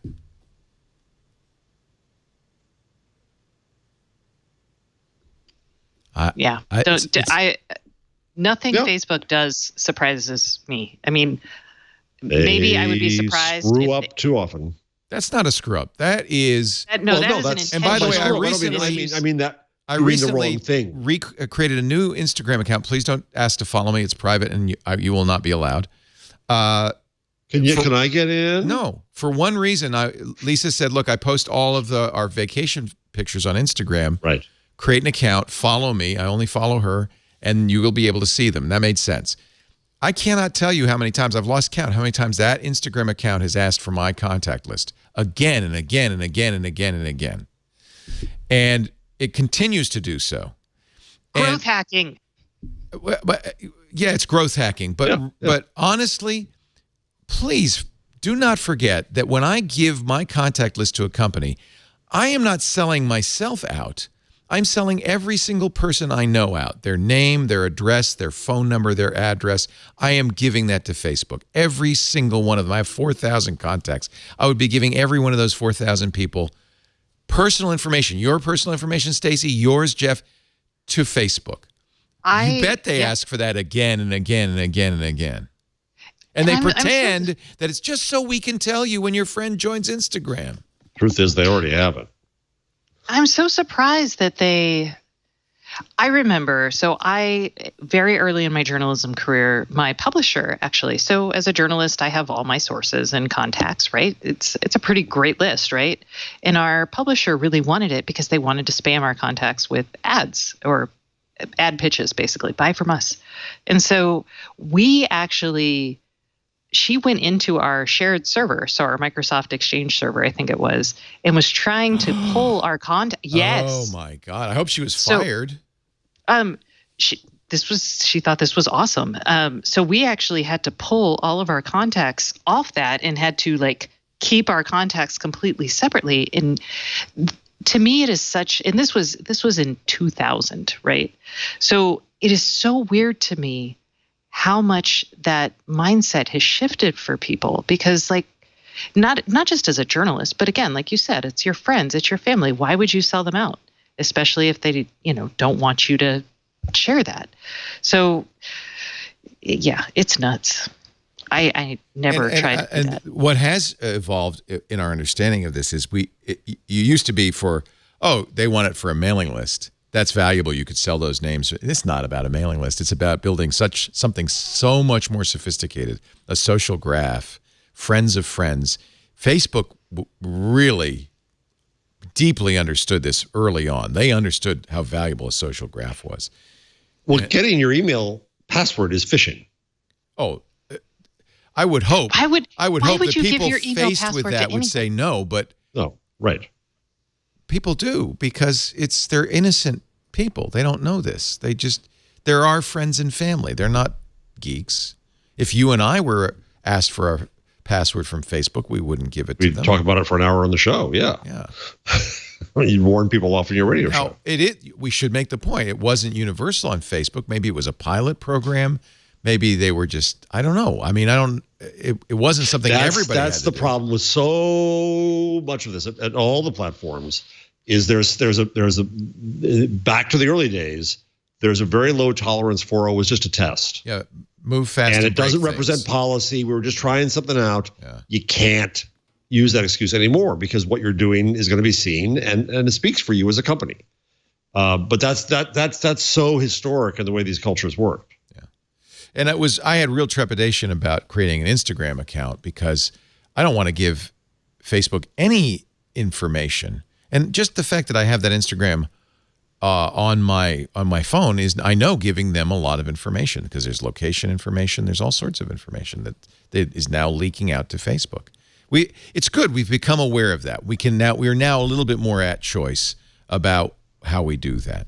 And of course, we've talked about it, not on this show before, but about the Journal of American Medical Association, the article they published. They got 36 apps, mental health. They searched for them with 2 keywords, smoking cessation and depression. They got 36 mental health and smoking cessation apps. Of the 36, 33 sent information from those apps to other third parties. How did they, I couldn't figure out from the story, that they could do that, or they didn't warn that they wouldn't do that. How did they know that they did do that? You put something like Wireshark on the actual network feed, and you can see the outbound traffic. So it's a simple device, like a pineapple that you put on the Wi-Fi, and you can. Well, but it's outbound to their server. How do you know it's then outbound in turn? It wasn't always to other their parties? server. That's part of the problem. Well, wait. I'm not trying to defend anybody here. I'm just trying to understand. If I'm using an app that tracks my progress, clearly it's remembering me and my progress. It is going to the server. It is not just staying on my phone. Yeah, but it may be going to another server. How do they know? How did the authors of the JAMA piece know that the company then sent that to other parties? Well, they wouldn't know that. So you send it. So that's what I'm saying. Hold on, Jeff. The story headline should be "could do this," but they don't know that they did do this. Is what I couldn't find out from the story. You can. Difference. So if you run something like Wireshark or anything that shows where your traffic goes, what happens is some bits go to like a Facebook server or whoever server, and then some will go to like an ad traffic or a third party server. So you can see all of that. It's not just one giant stream of traffic that's, Yeah, but of course there's ad service. That's no surprise. Listen, I think there should be rules about anything that has this kind of personal information. I'm not arguing with that at all. But the journalism in the story, the headlines on some of them said did do this, and others said could do this. Big difference. And so what the actual policy and actions of the company are, and the fact that they didn't tell people that they had the data or didn't warn them, all that, yes, fix that. I'm not arguing with any of that. But I'm just trying to question the conclusions of the story and how they reported this. I'm not sure that I get how they could have. Well, you're right. You cannot tell if the data is sent to first of all, it's probably the case that information about substance abuse, measurements like that, it's probably the case they shouldn't be sent to the company at all, especially if the privacy policy doesn't say it's going to be. You can see if it's sent to a third party directly, which apparently in some cases it was, but you can't tell if that third party was an ad server. That's just the way the web operates. Maybe it's an ad server, but why would they send the ad server what I ate yesterday? Right. They're like, what data is getting sent there? Again, we just need to know more about this. But I agree with the basic premise of this is that when it comes to especially matters of health and mental and the other wellness problem and such, is there should be standards here that are they found several enforced. Cases where the apps lied about their privacy policy, other cases where they weren't. Right. That's all bad. Yeah. And this is in JAMA because the American Medical Association, because this is aimed at care providers, physicians. They don't know this. Oh, you guys, this happened to me. So I actually had a conversation with my daughter's pediatrician. So I went to their office and they were using a service. Oh gosh, what was it called? I'll have to look it up. But they were using a service, and when to check in basically. And at first I was excited because I always hate filling out the paperwork, and every year you have to fill out the same paperwork, and you're like, God, if this were online, you would just have this data, and I'd change it if it changed. But it was this service, and as I was clicking through the end and the HIPAA compliance and all this, I came to a page that told me that my data on this particular form, which did ask for like my daughter's, like, is she experiencing neurological things or these kind of things, that it would be shared with both the company providing the service and its third-party advertisers and other companies. Isn't that a violation of HIPAA? No, because it's not actually her medical information, apparently. It's just me filling out symptoms for my doctor. So it's not my doctor's data. It's me saying to my doctor what's wrong with her why we were there. So I talked to my doctor about this because I refused to sign that part. But, I'd already filled in everything, right? And the physician was like, the doctor's admins were like, this is our check-in process now. This is the process. And so when I showed it to her, she's like, yeah, we'll just decline that. And I'm like, oh boy, I bet nobody does that. So I declined it. Yeah, nobody does. I mean, kids were filling this out. They were on a tablet. It was exciting. And then I think it was Frisia, maybe was the name of the company. And then I talked to the doctor and I was like, look, it's not cool that you force your patients to give up this data. And she's using it because she didn't realize that was the case. And it's a discount for her. Like, it's cheaper and easier for her. Gee. I wonder why they gave her a discount. Right. Well, but That's shocking. I like our pediatrician. Oh, no. She is a lovely person. She's a good but person. She does suckered. not. And this is scary and it's frustrating. And when you are a patient, for example, what were we there for? I don't remember. We were there for something, but you usually, when you go to the doctor, you're sick and you need, or it's an appointment that you're a little bit vulnerable. Yes. You're going to fall for this. You've got like no appointments for the next 6 weeks. So it's not like you can say, hey, I'm not going to sign this. I refuse this. Right. They're going to be like, well, we can't see you. And then you're like, yeah, I'll just take my tumor and go home. I mean, you should be very suspicious anytime you're filling something out on a tablet, not a piece of paper. That immediately raises my suspicion. Well, it's Frisia. It's PHREESIA. So we don't ask for, when we do Envoy, they don't ask for any personal information. I'm just going to, they don't ask for symptoms. So let me point you, Jeff, to the actual article on the JAMA network. Oh, on JAMA. Okay, good. Thank you, because I couldn't. Data transmission to one or more third parties was identified for 33 of the 36 apps. Almost half. Well, you can always tell third party because it's a different. Okay, but the third party could be. Well, they talk about this. They say Google advertising services, Facebook, Google. They talk about where it went. Almost half the apps transmitted data to a third party but lacked a privacy policy. 9 apps failed to disclose this transmission in policy text. 5 apps, or explicitly, this is the worst, stated the transmission would not occur. 3 apps. 81% transmitted data to analytics and advertising or marketing services operated by Google and Facebook. Here's the next question, Leo. What data? Right, the fact that this user is on this app and you can send them an ad, the ad's there. It's obvious. That's how it works. Well, but if it's sending information about my depression, it matters greatly as to what the data is. Presence on the app and there's an ad there. Yeah, it's going to be sent to an ad server. The question is, did it send other data and use it another way? That matters. That's all I'm saying. No, they may have done bad things, but I want to know the details. If you are on a site or on an app that's for depression sufferers, for example, and that data, the fact that you're on that app is damning in and of itself, even the information there is damning. So just the fact, right. It's like when someone Stacey, sees you walk into an abortion clinic. If you're on an ad-supported site for depression, it's an app. The ad has to come from a third party. It's an app, and the challenge here is doctors are not being given this information about how these things are sharing data, and so they will tell their patients, "Hey, use this app to help manage your depression."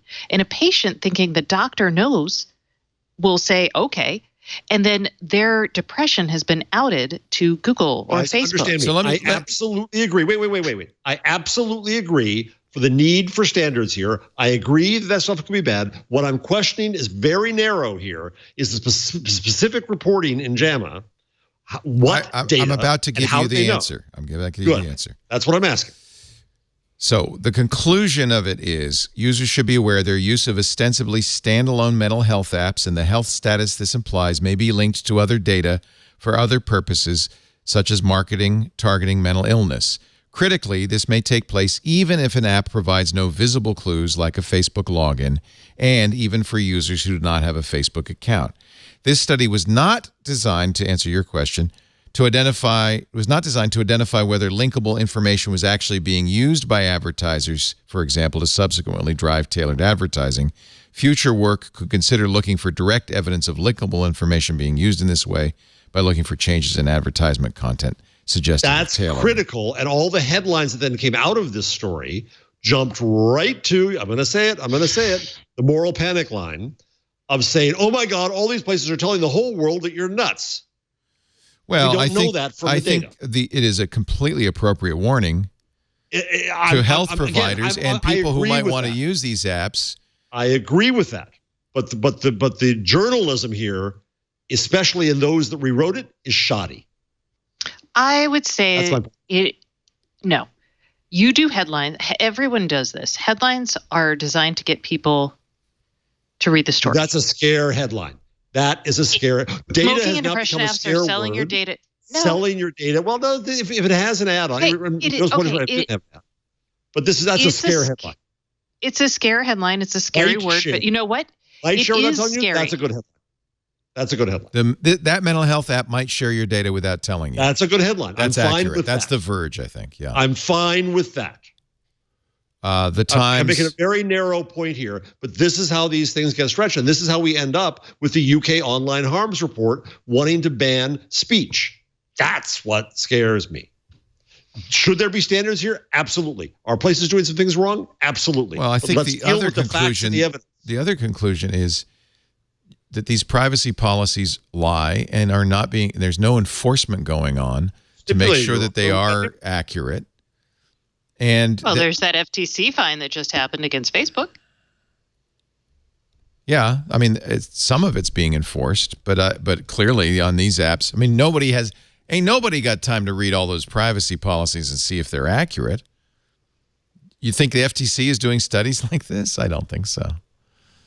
No, I think that the JAMA is quite right to look at this and to lobby to have standards in anything matter around health. I don't think this Washington Post headline is inaccurate. Smoking and depression apps are selling your data to Google and Facebook, study finds. Wait. That's accurate. There's two problems with the headline. No, there's two problems with the headline. Number one, they're not necessarily selling the data per se. They are putting an ad avail in there. The way every damn site on the entire an app in the internet works. Number two, use the word sending instead of selling. Okay. I said two. Let me get to number two. Number two is the implication of that is they are selling data about your depression and your smoking to that, and they do not have the data to back that up. It's a matter of journalism. That's all I'm saying. Now you can. They have the data to back that up. They're saying this person's on a depression site. Or are you saying specifically just because I'm on a depression site, I might not be depressed? The way that the stories were written in turn was that they're sharing your progress against this. That they're sharing details from where you are in your progress. And JAMA admits that would be a fertile ground for the next study, which is to see if it changes the ads you get. Fine. Okay. What do you think? Remember my story. What do you think? What do you think the answer will be, Jeff? Do you think it'll change the ads you get? Remember my story. What do you think? I'm just curious. What do you think the answer would be? Remember my story about how. Could you say with some certainty? Could you say with any certainty? No, it's not going to affect the ads that you went to a depression site. No, it's not going to affect your ads. Here's Leo. Can I answer? You also could jump to a conclusion there. Remember, I talked to a journalist who talked on Facebook about falling down a lot, and he got an ad for multiple sclerosis, and thus found out that's how he found out he had MS, right? And so the fact that someone is targeting a word doesn't mean that Facebook said, hey, we got one here, MS patient, give them an ad, right? Didn't happen that way. There are triggers and keywords that are bought and that have implications. I agree with you guys, have implications, but the simplistic nature of that headline is misleading. It's all right. Bad job. Well, folks, if you want to get diagnosed for depression, make sure you download and use a depression app, and that way your Facebook ads will offer you antidepressants. Well, here's the other problem. This is that's a good benefit. That's because a good the problem thing. is a lot of people are getting a lot of benefit out of a lot of these apps. No, I think that's and no, Leo, I know people who are getting benefit out of these apps. Yeah. And so if they are misused, that makes it a triple sin. I'm agreeing. Yes.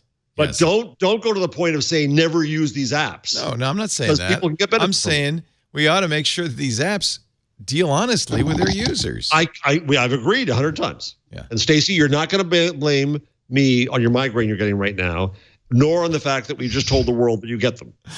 And not my fault. I already know that you told the world because I got a bunch of tweets from people saying, hey, sorry you weren't on Twig because of the migraines. No, I think it's the headset. Nice. It's kind of pushing a lot. We got to get you a better headset. No, I just think it's the yelling in the headset. I'll be honest. Did you pack your stuff, or you packed your nice thing, your microphone? Yeah, or your my nice stuff? fancy mic. Well, I don't have. I'm in like a 2-bedroom apartment. I'm working at a kitchen table right now. So Nice. Did you And, store it a has- bunch of stuff? mirrors. Wow. Oh, that's nice. Look at that. That looks no. nice. Did you store? I a did bunch store a of bunch of stuff. Yes, and What pain? yes. That to just- separate it- your stuff. Oy. We should mention that fine has not been applied yet, but Adjudicated, this no. this comes from Facebook's quarterly results, which came out today. The company has set aside $3 billion related to the FTC's investigation. They're predicting it could be a fine ranging from $3 to $5 billion, and so they're putting the money in the savings account. They're putting it in a sock so that if the fine should come through. But again, Facebook stock, by the way, went up 10% in after-hours trading. So clearly everything else in the quarterly result was positive. There's good money in those depression they apps. did I'm say just that saying. Portal, your favorite device, Leo, Yes. is quote-unquote very valuable to the company. Really? They're making a lot of money on that. Really? No, they just said it was very valuable. Wow, that's interesting. Oh, I see. I have value. two. I'd be glad to sell anybody. I'd like to make them more valuable to me. Did you try to give one to your mother? Not yet. Actually, Burke asked if he could take one apart. I said, be my guest. So Burke's going to do something with one. You'll get a story out of it one day. Hey, see what data Facebook is gathering from that. Oh, we could put Wireshark on it. That's an interesting There you go. idea. Yeah. Yeah. All right, let's do the change log and then we can go home. How about that?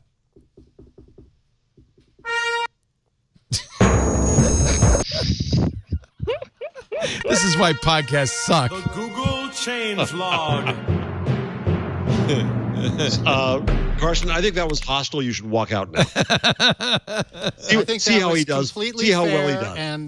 and I deserve that completely. And Leo was right. We give Karsten lots of props. He is a great producer. I couldn't be happier. We've had a string of great producers, and I know you guys, especially Jeff, has loved our producers, starting with Eileen, remember?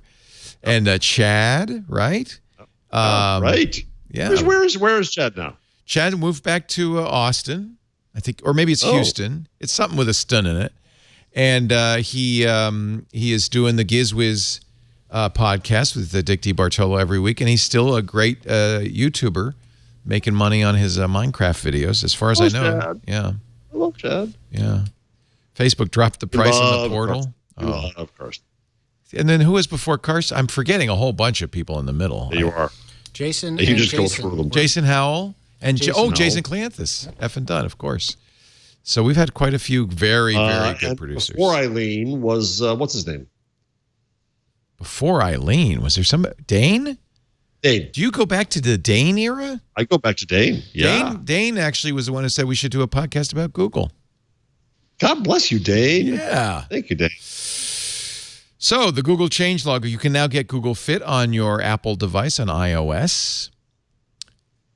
Competing with Apple Health, I guess. Here's the latest news.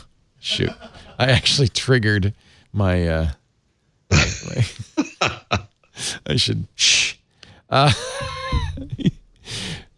Yeah, Google Fit now on iOS. I like Google Fit. It's really good. It's not, I don't know if it's better than Apple's Health app, and Apple's Health app ties into a lot of other hardware through your iPhone, including your Apple Watch, although Google Fit will work with the Apple Watch too, which is kind of nice. Google Assistant speakers are now getting free YouTube music streaming. It's ad-supported, but that's nice. That's very nice. Google Maps has added EV chargers. So if you drive an electric vehicle, you can look at the map and find your next charge. Can I ask you a question, Leo? Yes. So if you don't have a Tesla, yes. if you have I feel for brand, you. Yes. You can't use Tesla charging. No. The superchargers are only for Teslas, and Teslas even have a different connector. So can a Tesla in turn can't use others? Teslas come with adapters so that you can. They use have an them. adapter, yeah. Well, I forgot, Stacey. I could ask you that too. I forgot. We both own Teslas. You're the only one that ahead doesn't. of me. Yes. Here's my question: given all the stuff Elon has said about the new self-driving capabilities of the next generation Teslas, any Tesla you buy from now on will have that new chip. And you want to talk about something that's scary? Are you going to talk about the part where he says, and there's a setting where if you don't mind a few fender benders, you can turn it to aggressive mode? That one? That, and how he doesn't trust LiDAR. That's my driving style. Yeah, he doesn't like LiDAR. Would you turn on the aggressive mode? He says you can do it all with cameras, radar, as we do. So he said that forever, though. Yeah. He's a good salesman. He sells the capabilities. So I'm on the cusp of deciding, should I get another Tesla or should I get another Well, I was about to ask you what your thinking was. Okay. So I thought last time you said no, done. Yeah, now I'm thinking maybe Elon is a good salesman. Maybe I should. Well, so this gets to, would you lease it or would you buy it? Because I don't feel like, you should not buy any new car. Yeah. I feel like you should always lease cars. As long as we lease it through Twit. So as long as it's as I have a company, I will do my car executive vehicle through the company. So I'm interested in the Audi electric. I drove the Jaguar I-Pace. I wasn't that crazy about it. I don't know. The Model 3 is pretty cool. He also says next generation Model 3 won't have a steering wheel. I do not want a car that does not have a steering wheel. Not yet. Jesus. No, not yet. I'm not ready for that. Continuing with the Google changelog, Wing, which is Google's drone delivery service, is the first to get FAA approval. Pretty exciting. Wing now has the same certifications that smaller airlines get from the FAA. It plans to begin routine deliveries of small consumer items in 2 rural communities in Virginia where there are apparently no sidewalks within months. So we are the only journalism school in New York that teaches drone reporting. Oh, wow. My colleague, Travis Fox, and I saw him going out the other day with this huge case he has, and the students going over where they do this. And I didn't realize this. He has on a gilet jaune, the yellow jacket. Yeah. And it's required by law. I don't know. On the back it has to say FAA licensed drone operator. So you can say, who is that bozo doing that? Wow. And you can find I didn't know know that. Yeah. I do know that you're not supposed to fly over people. And that's why Wing has to operate in a rural area of Virginia because, you can't operate over crowds, which makes sense. It might make more sense anyway because your density, your population density is makes it harder to deliver. FAA required Wing to create extensive manuals, training routines, and a safety hierarchy, just like any air carrier. So it's interesting, but I don't think it's going to bring drone deliveries to a home near you. Yet. Damn.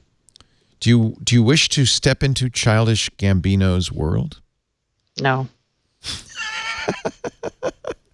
There is a Childish Gambino avatar in Playground, but this is even more. You can go through an AR portal to explore an augmented cave where you can find and interact with hidden glyphs while still being able to see out into the real world, which is helpful in not getting run over.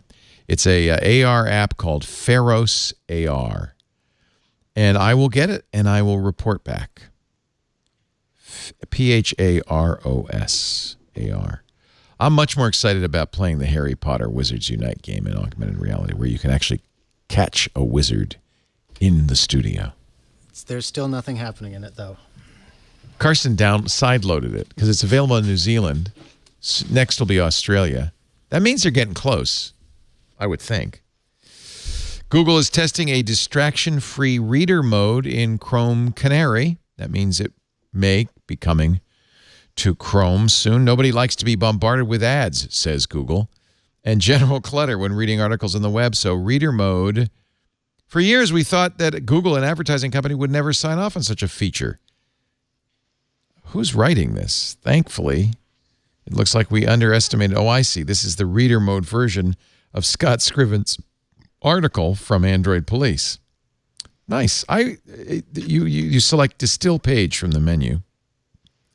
You can apparently turn it on other versions of the browser. So you have to hashtag enable-reader-mode. That's the flag. So go into Chrome Flags and look for reader mode. Enable it. Safari has this. It's a really nice feature. I like it. Apple does it on its browsers. It's surprising, though, to think Chrome might have it. And finally, it's easier to find work-from-home jobs in Google Search. This is I didn't know there were job search features in Google Search. Yeah, you can find jobs there. And what's interesting is that this uses schema.org. Is something in my world of news that people are using a lot to try to put metadata on, and Google's using schema.org stuff a lot. So job sites that in their schema.org structure label work from home jobs, now in search you can find that's them. really neat. Go annotation, la la la la la. Yeah. So yeah, this is non-visible annotations to web pages, Right. hidden in the schema. And if you do the Google search, say you search for customer service jobs, click location, there will be a bunch of tags you can choose, including work from home. I like it. And that's the Google changelog.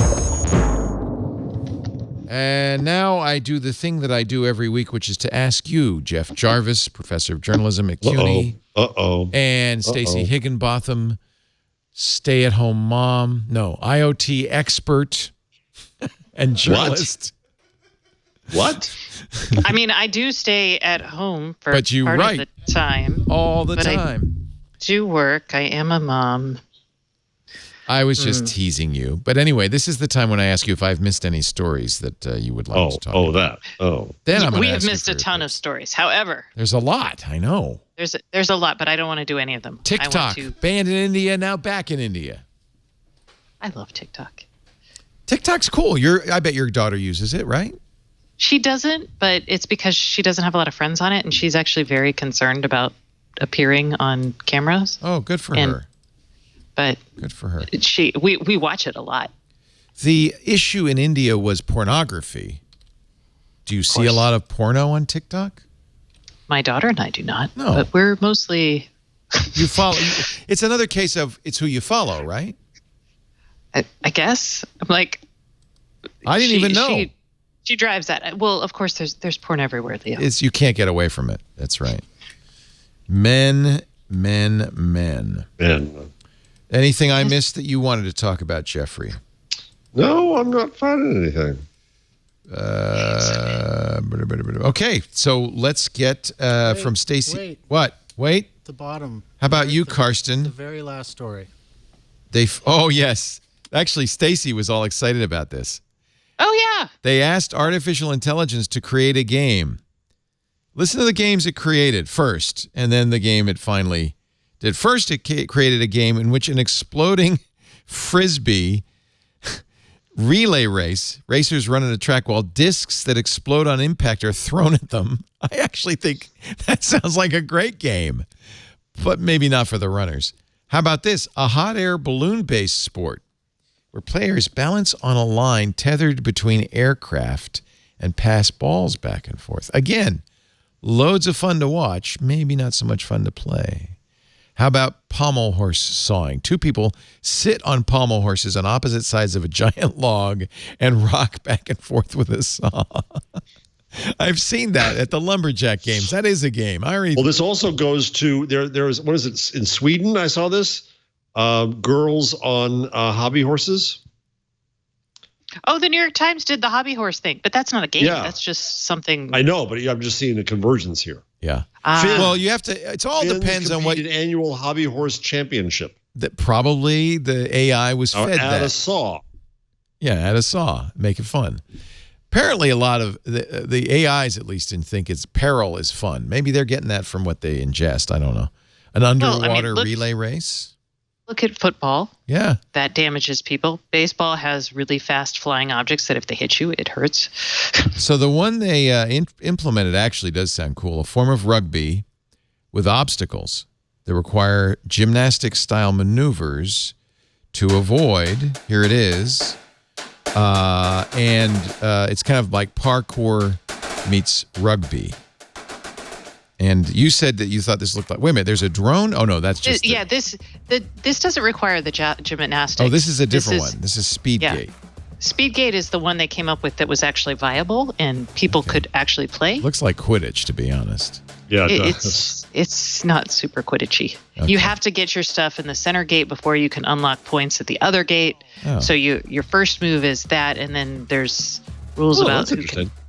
Yeah, it's kind of a neat variation. You got to guard the gate and guard the goal. Yeah. Yeah. Right, and then you can't go into the gate. I don't know. There's a ball. There's running. All I good would be sports very involve bad running. at it. Whatever it is, I would be bad at it. So their I was that goal kid. is to get to the point where you'll hear somebody say, "Oh yeah, Speedgate. My kids play that." Yeah. It could happen. I mean, it looks like a fun game. Oregon Sports Authority has recognized Speedgate as an official sport in the state of Oregon. There you go. Yeah. I mean, if we can play Ultimate Frisbee, we can certainly play Speedgate. I'm excited. So this was an effort of whom? I'm trying. AKQA. I think it was NVIDIA. Okay. Or is it NVIDIA marketing it? I couldn't tell. Yeah. It's a design firm. AKQA. I bet they were engaged by NVIDIA or something along those lines. NVIDIA does a lot of artificial intelligence and machine learning stuff. They make the chips that do it. So that's cool. Stacy, do you have a thing this week? So I have two because I forgot that you guys probably would like this one more. So I'll tell you about this one. This is IoT Inspector, which did you guys talk about this while I was gone? I made it my pick of the week on MacBreak Weekly last week. I think this is, and Okay. I'm really glad that you talked about this. It's not available for anything but Macs yet, but they're going to do they'll do something eventually. Yes. So I actually had one of the co-creators of it on the show. Oh, neat. Some things to know about it. What it does is, well, if it's already a pick, I've got another pick. I've had a backup pick. I want to know because you know more about it than I did. I installed it on my Mac. Oh, okay, good. So yeah, this is a device. So you install it if you have a MacBook, you can install it, and it runs in the background. And what is it? It's doing traffic spoofing. So it sends everything that all the packets that your devices are sending. It's actually running those through your computer, so IoT can inspect it and then sending it back out. So the first thing you learn is all the devices you have phoning home. You know all the devices on your network. The second thing you learn is, are they encrypting this information? And many of them are not, by the way, in my house anyway. Yeah, there's three options: weak encryption, no encryption, and insecure. Yeah. So we talk about the differences there. It's not designed to run all the time, and you'll also see where your traffic is going, just like with Wireshark or something like Right. that.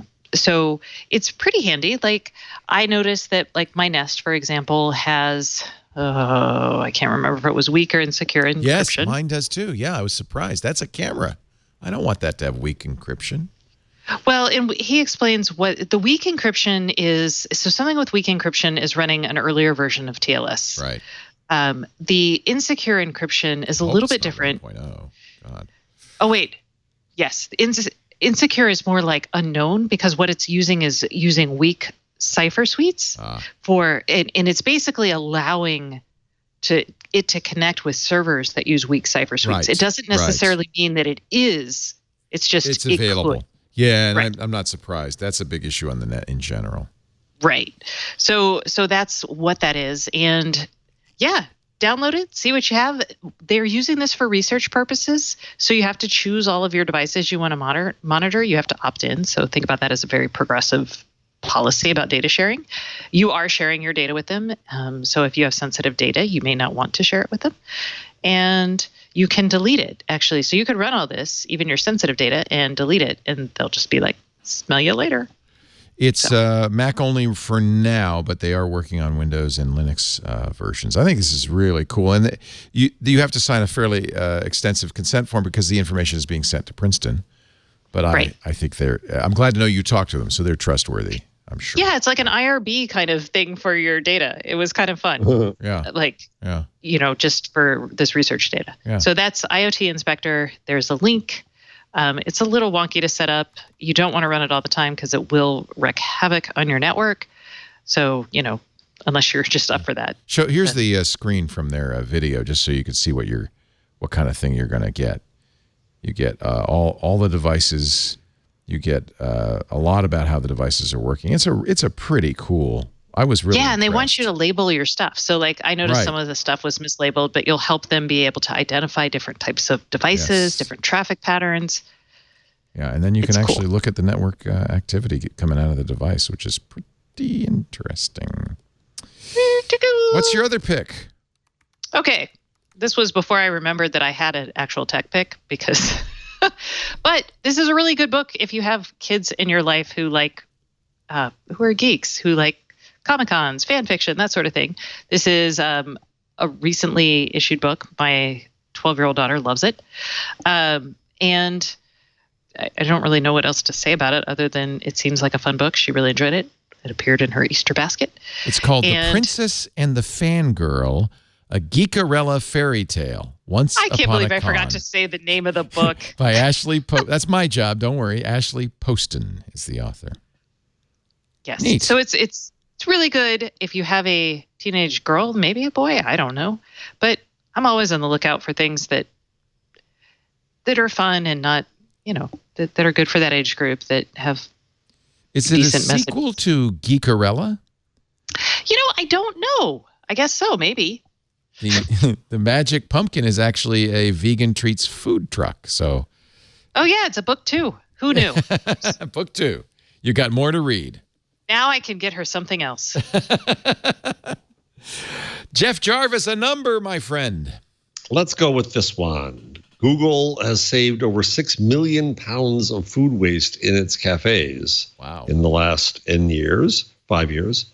And, naturally a data-driven company, they're trying to find all ways to brag just like this, that they're being smart. So among the things they do, of course, is repurpose things, which we see this happen. We used to go to a resort in the Poconos. We'd see, tonight's dinner, we guess what it's going to be tomorrow at lunch.